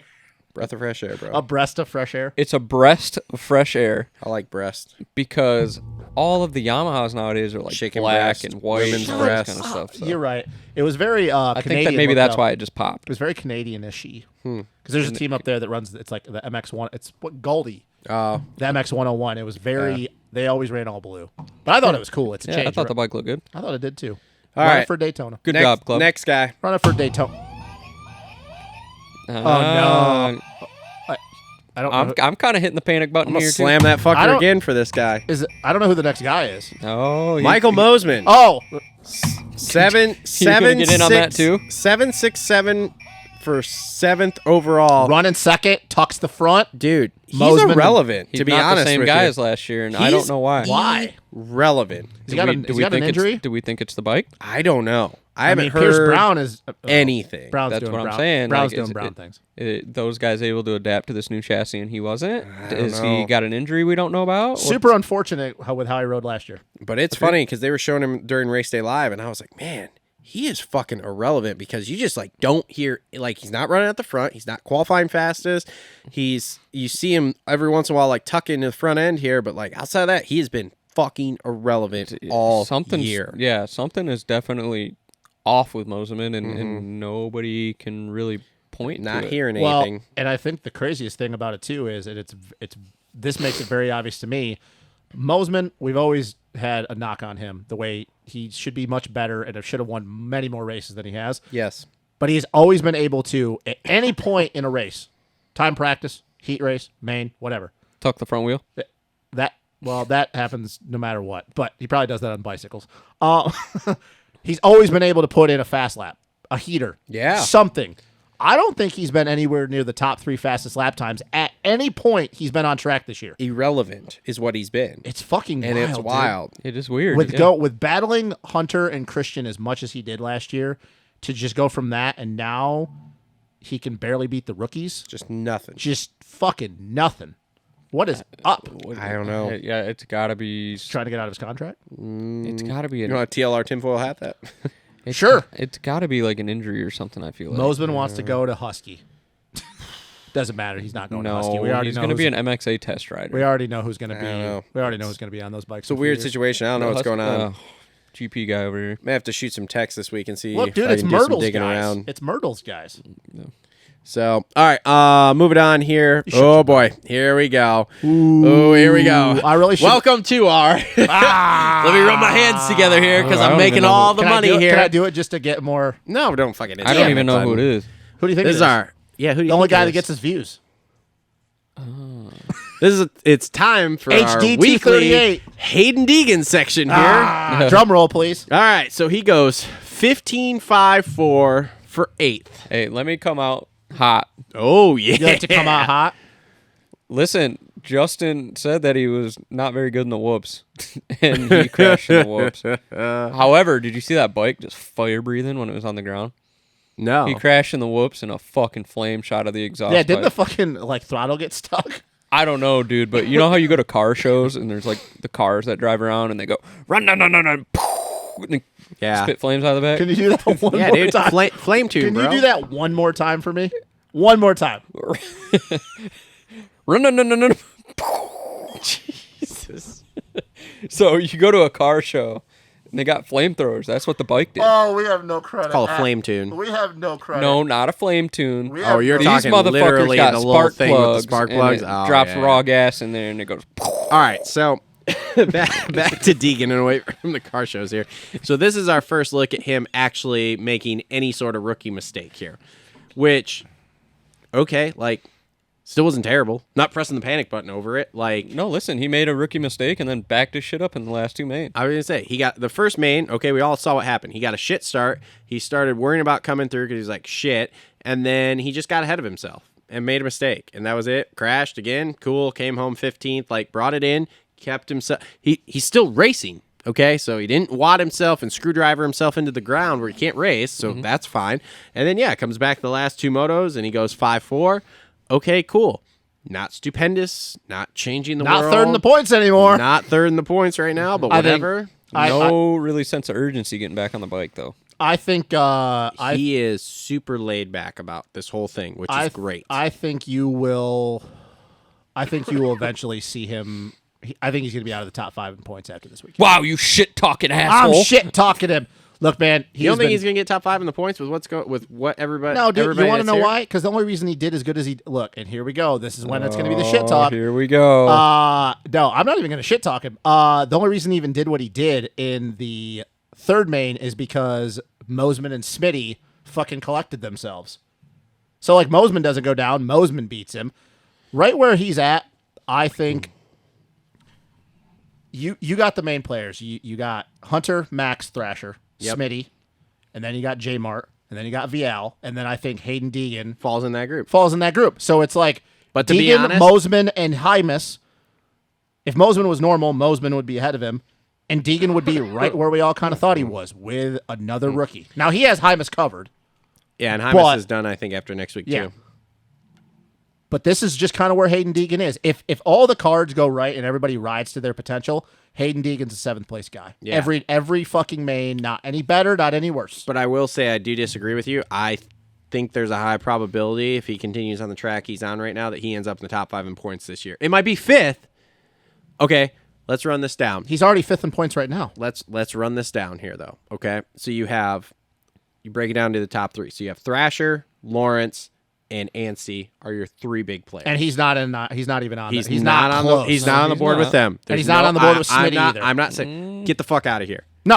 No, not get the fuck out of here. Smitty just won a main last night. No, I'm out of here. How? I'm out of here with the. I'm talking. Smitty crashed and passed him back. I'm talking overall points by the end of the year. Yeah, Smitty is. I don't think Smith holds it together. There's no way. There's a difference between holding it together and beating Deegan in the points. You're fucking high because Smitty at any point can win a main. Hayden Deegan is not going to win a main. He won a heat race. Travis, listen to this grown man just talking shit God, about I a just living 16-year-old rent kid. free. I can't believe you're talking about the 16-year-old kid like this. What the He's fuck's not the 16. matter with He's you? 17. Oh, now he's 17. Shit. No, yeah. No, if you had to ask me the percentage pie of him or Smith beating each other, dude, I'm gonna go Smitty all day long. Riding Deegan's coattails Speed-wise, all the way to the end. but points-wise, Speed-wise, Smith has him covered. I'm not going to argue with that. No, I'm gonna. That's I'm not why argue I'm that gonna at go. all. That's why I'm but gonna go. points-wise, I don't think he's going to have him covered by the end of the year. That's why I'm gonna go because Smitty at any point, even if he doesn't win or get on the box, is going to beat Hayden Deegan every time because every time that Hayden Deegan has passed Smitty, Smitty's passed him back. And he's walked away from him. Now, did he beat him? I mean, the first 2 rounds he got 4th, so I don't think Smitty beat him. Yeah, because Smitty beat him in the first round. It was Smitty. Smitty got 3rd, yeah. and then he crashed at Tampa, and then he caught him, and then he had bike problems apparently that none of us knew about. Yes. Okay. Yes. Okay, so he beat him the first round. No, the podium in the first round was maybe it was. Yeah, it was. He literally crashed in the sand. Hayden passed him. Smitty passed him back. I don't have confidence at this point that Smith's going to keep it together. He's hitting the ground too much, and he's still beating him. Say what you want. You're right. Smitty cannot hold it together, and I'm not saying he's going to win a fucking title, but his speed is so much better than Hayden's. He's going to catch him every time, and he's going to pass him. So unless he catches him, passes him, crashes, pass him again, and crashes, he's going to beat him because he's just faster than him. I mean, we'll see when we get to the end of the year. But and I think that slowly Vial is going to catch him. I have a low percentage pie. Look, I'm saying he's going to probably end up 5th or 6th. No, this is where I'm at. Is 5th or 6th. 5th or 6th in the points. Yeah, the only person we're disagreeing on is I don't think Jordan Smith holds it together. Maybe, but I don't think he holds it together for the whole season to be able to stay. Where I think Deegan has so little pressure on him, and he has been so conditioned by his father as to, okay, cool, all we're doing is learning. Mm-hmm. I now 100% fully believe that he is here strictly just to learn, to set up for next season. And next season, I think he's coming in going, I'm coming to fucking throw some shit around. That's a whole different... Which is a whole other story, but whatever. So, but yes, I do think probably unless Thrasher starts to go back to his up and downs, his 15th and his first, I do think that Thrasher beats him. I do think that obviously Hunter beats him. I do think Anstey continues to hold this together. Tom Biel, yes, I think he is right there, but he's also a rookie too in Supercross. Now, yes, he's a more mature rookie with GP titles and stuff, but but he's still a rookie in Supercross where I think there is the possibility of he throws away one round where I don't know that Deegan's going to do that because Deegan has such a good Supercross base. Then you go to J-Mart. J-Mart, again, I think stands a very good chance of just getting through the season, which, again, he's right there. Him and Deegan are right there in that same range. So, like, they could beat each other either every week. But I do think that J-Mart maybe pulls it out at the end, which, again, then, like I said, puts Hayden right in there in that 5th, 6th place. Which is fine. I'm not saying it's not an accomplishment. It is. So, I just think that I think that everybody outside of Mosman that has been... that. I wish you made bets because I bet you like $100 that he beats Smith in points. I just don't know how you can say that because outside of the fact that he's crashed, Smith's beat him 2 out of 3 times. You don't know how I can say that? Have you looked? I mean, how many seasons has Jordan Smith been a pro? I don't know. I think he went pro lot. How many seasons has he finished? So what happens when he does finish? So like, what is the data? So he's beat him 2 out of 3 rounds so far. So we've gone. Listen, man. Right now we're going based off past data, and past. This is not the same guy. Clearly, look at Nate Thrasher. Okay, not the same guy so far. It won't surprise me if he beats him. He should, by all means necessary. Mm-hmm. He has the skills. He has the speed. They're obviously on the same bike, the same team, the same training, all that shit. Plus, he's got experience. He should beat him. Mm-hmm. I just don't have faith it's going to happen. Well, he's beaten him 2 out of 3 times, so I'm okay. And he's still ahead of him a few in rounds points. left. But. What? He's ahead of him in points now. I think he'll be fine. I think he beats him. I think everybody outside of Mosman that are other factory dudes, well, J-Mart, I think Chris Blows? No, Chris Blows is not. No offense to Chris. A little bit more life out of Chris Blows. But yeah, no. Look, I'm not saying Hayden Deegan isn't doing well. He is doing well. I think he's going to do great. And if he gets 7 in the points, who cares? But I think last night it was clear that when everybody is having a normal night, which Mosman, I guess you could say, had a normal night because he tucked the front, Hayden Deegan is not their speed yet, which is fine. He's a rookie. Yes. I'm not saying he should be. But what do we always talk about? You can't fix speed differences. Like, he's not faster than those dudes. Not right now. He is more consistent so far than a few of them. Yep. But it has been very clear that when those guys are having their and we'll do normal in air quotes, normal nights, he is not faster than those guys. All which, right. once again, I'm not saying he should Currently, be. he may be able to step up. He could be, or he could they could get better and he just stays the same. And he's just the new Cooper Webb. Yeah. You shut your fucking mouth right now. Comment down below if you think Hayden Deegan will be in the top 5 in points. No, these motherfuckers are Comment like, down dude, below he's if going you to win out. He's going to win the title. Win the title. And Comment everybody can- below if you think Hayden Deegan is the next Jeremy McGrath. Oh my god. They're thinking Ricky Carmichael, bro. He's the next GOAT. He's going to win so many titles, and he's going to win outdoors, and he's going to beat everyone. Go. Anything else? Oh my god. All right, moving on here. I can't wait. Chris Blows. Fuck you guys. Chris Blows. 8, 8, 8. The zombie. 9th. That fucking blows. God, that sucks so that bad. blows for blow. Blows for blows. It's Hey, getting what that do point. you get? 8, 8, 8 for That- 9th. That blows. Yeah. That blow. Is that a? Jesus. Is that- Put that on a t-shirt and sell it. I don't even know how you get that. If he wasn't anything, he was consistent. He was. So hopefully they're making some strides there with that PC bike. I would like to I see don't him think more he towards the gives a top shit. 5. But I don't think he's going to be top 5. I really like Chris Blows, but he's that. No, there's no way. So Hymus goes 9, 7, 16 for 10th. Not bad for Hymus. He's suffering arm pumps, and I think that is a out of his comfort zone situation. I would agree. Where Good things thing are he's- happening very fast. Because I've heard during the week at the test track, he is right on pace with Hunter. So Good thing he's only got 1 round left, and then he's just getting ready for outdoors. yeah. Which I think this was a That's fine. good start. Good Next learning year he'll year come for out. Mr. Yeah, Chantalis. firing. Yep. So Jace Owen goes 12, 11, 10 for 11th. He's going to be good at Daytona, I think. Yeah, maybe. Henry Yeah, maybe. Henry Miller goes 11, 14, 12 for 12. Had to go through the LCQ. Yep. Wasn't super happy about that. Nope. Had the ugly FXR on. Yep. Talon Hawkins goes 13, 15, 11 for 13th, also through the LCQ. Kind of shit in the bed right now. I mean, is he though? Because he wasn't supposed to go pro. He got shoved into this. So can you really be pissy that he's been in every fucking main so far? I have no, dude. I have no nothing with Talon Hawkins. I couldn't care less what he does. I just think that if you're kind of like right now supposed to be the next guy at Husky, maybe I you can do a think little better. for a last minute, hey, by the way, you got to race Supercross because we don't have anybody. I'm just like, do whatever. Hey man, he hasn't Like died in there's whoops no yet. So. expectations, and like I said, the fact that he's been in every main, including yesterday, we had to go through a little bit of adversity with the LCQ.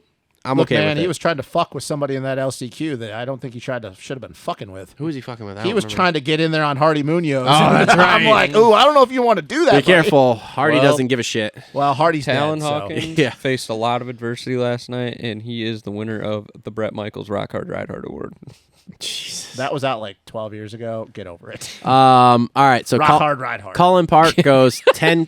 Colin Park goes 10, 10, 20 for 14th. So I don't know what happened to him in that last 10, main. 10. No, so he had a grade 3 AC shoulder separation from Tampa. Yes, I remember Touched that. the bike one time Thursday just to see if he could ride, Yeah. and ended up going 10-10 in the Yeah, first it's two. I'll be bad. real honest with you.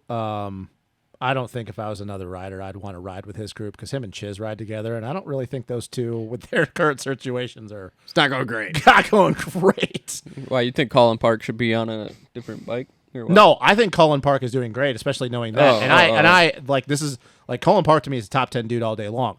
I'm just saying he's probably not super stoked with the way the season's gone so far compared to last year, and then we know that Chiz is not super happy. Those two ride together.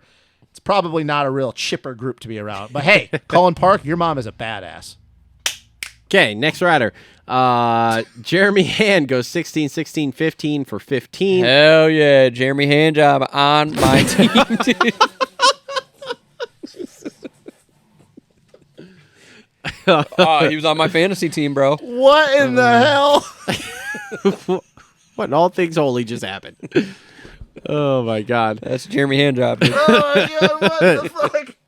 All right, moving on. You know, you probably heard that a lot in school. Moving on. Probably. He went to public. Marshall Welton goes 17, 17, 14 for 16th. Hey, man. Marshall just... He was on my fantasy team. That man's rebound was slow. Yeah, it was a didn't dead look shot. great. Look, Real dude, dead. I just... Dead cat. Hey, man. Marshall, just make it through Supercross, man. Well, he's doing that. Get back on that 450 outdoors. Cody Schott goes 20, 13, 17 for 17th. Brock Didn't hit Pappy. any tunnels this weekend. Didn't hit any tunnels. Hey, I'm buying some shock stock for Daytona. Okay, we'll get to that in a minute. Cody Schott we're not there goes yet. 20, 13, Brock Pappy goes 19, 19, 13 for 18th. Mm-hmm. Here we go. AJ Catanzaro, the cat. Wow. Arthur James, dude. Arthur James, Alvin. It's Albert. Jesus. Albert goes Watch the vlogs, man. How about the Superman? 18, 21, 19. Yeah, dude, in the qualifying there, is he What just the doing fuck tricks? does he do in qualifier? He's doing like one-handers. Dude, and, like, he just weird likes shit. to that calms him down is what he says. It's a real loose like program. riding around doing that, like trying to do wheelies and doing the tricks and stuff on the off laps, like calms him down. Which he qualified well. He was like right up there in top 15, so Just not. Yeah, I wasn't too stoked on his start technique in the third main. yeah, well, Results you know what? just haven't been there He yet. still got double points in. He still has the best tax fantasy. write-off in the world. So anyway, Luke Neese goes 14, 22, 22 for 20th. They carted him off at some point, I'm pretty sure. Yeah, because he DNS'd the third main, I think. Yeah, Michael Hicks goes 21, 20, 18 for 21st. Definitely thought he was going to do better. After qualifying in the top 10. And I've seen this on Twitter. Oh, boy. And some guy was like, why is everybody sleeping on Michael Hicks? He should have a factory ride. Oh, and then I went to the vault and screenshotted his results. And Get he's never over finished it. better than 18th. Yeah, factory rider right there. Maybe an arena cross. And then Hardy Munoz died. Hardy's dead. Hardy's dead. Hardy's fucking dead right That now. And he took motherfucker, I'm surprised and he that took dude Cody rode That is a last tough year. some bitch right there, and dude. he took Cody Schock with him. 22, 18, Or no, 21. no, was that Hicks that he took with him? Yeah, it was Hicks. No, Hicks took him. Oh yeah, Hicks took him. Oh, that was bad. Destroyed Think him. he's got broken ribs right now? I don't Broke know. sternum. Dude. I mean, dude, he I hit thought him maybe a dead. collarbone. He But center punched him. hard. I'm just like, oh, that's Yeah, that was and then bad. that fucker lined up. Yep, he sure did. Good dude. for him. He's an animal. Look, he's from Chile. He's a bastard son of a bitch. He's an animal. 99 lives. 99 lives. I mean, All right, hardy. That's all we can say. 250 race recap. Jeremy.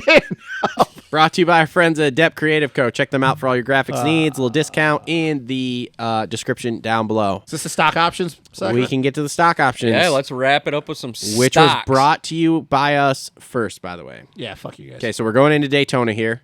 Are we going both classes? Just Both. one? Okay, both classes. How many guys from each class? One? Just one each. 2 guys in each class. Well, stock up, stock down. Yeah, stock up, stock down. Okay. One up, one down. 450 class. Go. 450 class. Whose stock is option. up? Whose stock is down? Well, I'll tell you what kind of stock I'm buying for Daytona. Daytona boner. For the Daytona 500. Oh my God. So for Jesus, that was stupid. all right, so for Daytona, I'm buying some stock with the Mullet Warrior AP. I think he's got good vibes going into NASCAR country. Think he's gonna wear boots? Oh yeah, he's wearing boots. He wears them every day. And no, I'm buying some AP stock. He's on the podium this weekend. Okay. And whose stock is down? Some stock that I am selling for Daytona. Ooh, I think I'm gonna sell some Ken Roxon stock. Okay. Yeah, I didn't really have any before, but if I owned some, I would probably sell it. If you were a buyer after that first main, if you went straight to the exchange and bought some, I would probably sell it, All or right. maybe do some options on it. Yeah. 250 class. Oh, whoa! I thought we were gonna go each round and then go to 250. Okay, whatever. Go ahead, All buddy. right, 450 up All and right, down. Stock up. I think I'm gonna have to buy some Jason Anderson stock going into Daytona. I think after that second main, Risky move. I think after that second main, I think he was feeling a little frisky, and we've talked about with Anderson with his level of confidence and what's going on around him, especially with Tommy Tenders, whatever the fuck's going on there. I think that he probably had it set in his mind that he just didn't have it this year. And I know it was an abbreviated main.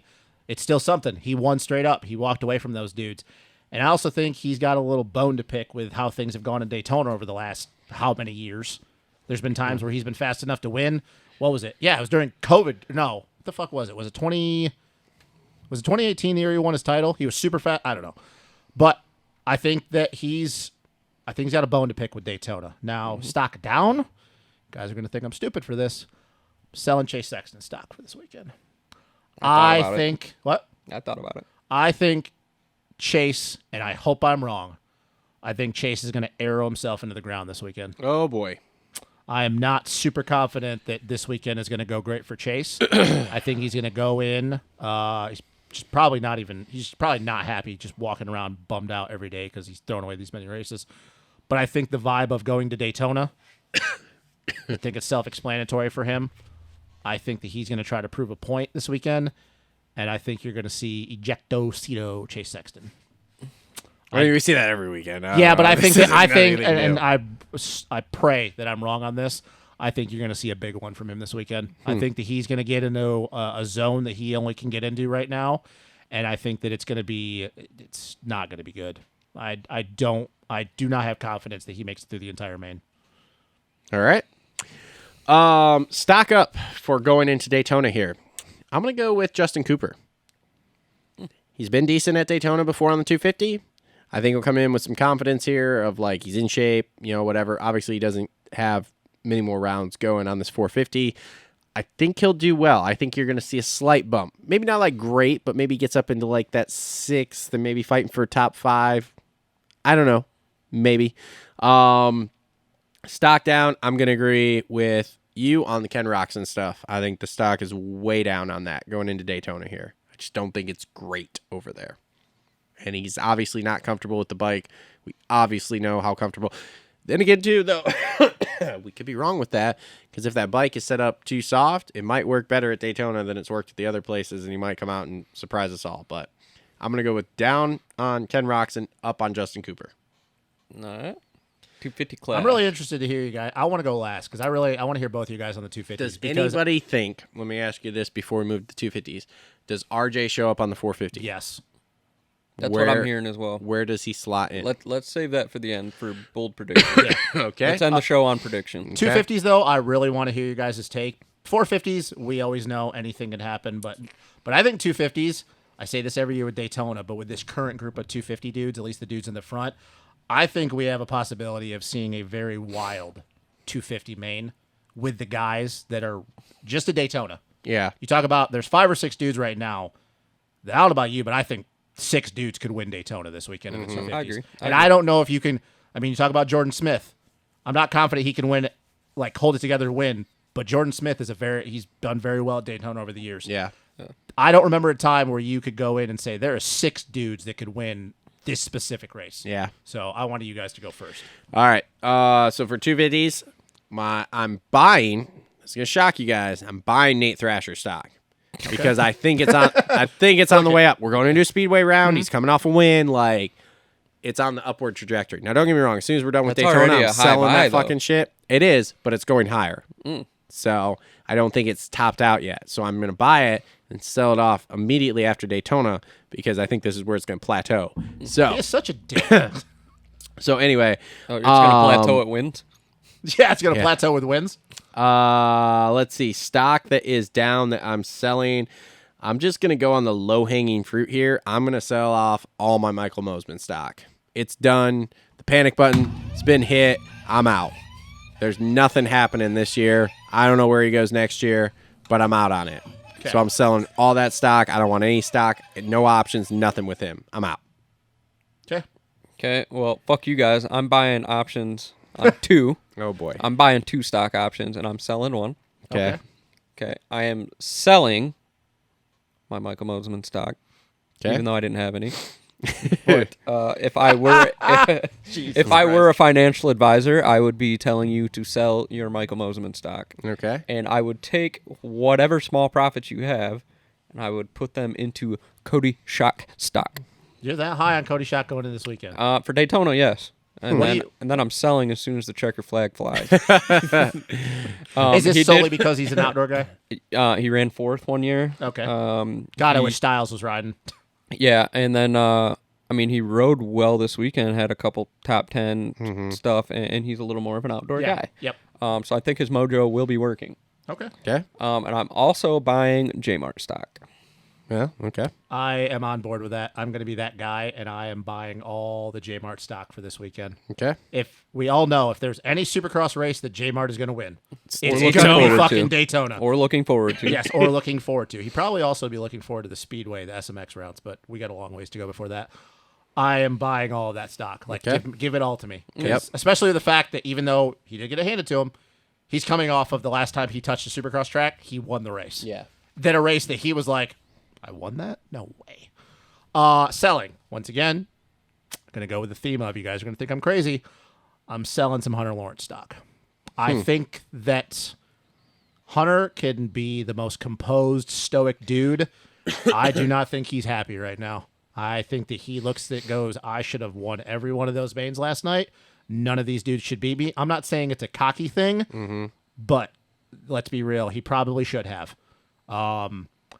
I think you're going to start to see a little crack in the armor this weekend because of the fact that I say how deep it is. Hunter could literally win this race, or Hunter could get a 10th place start and not even get 5th.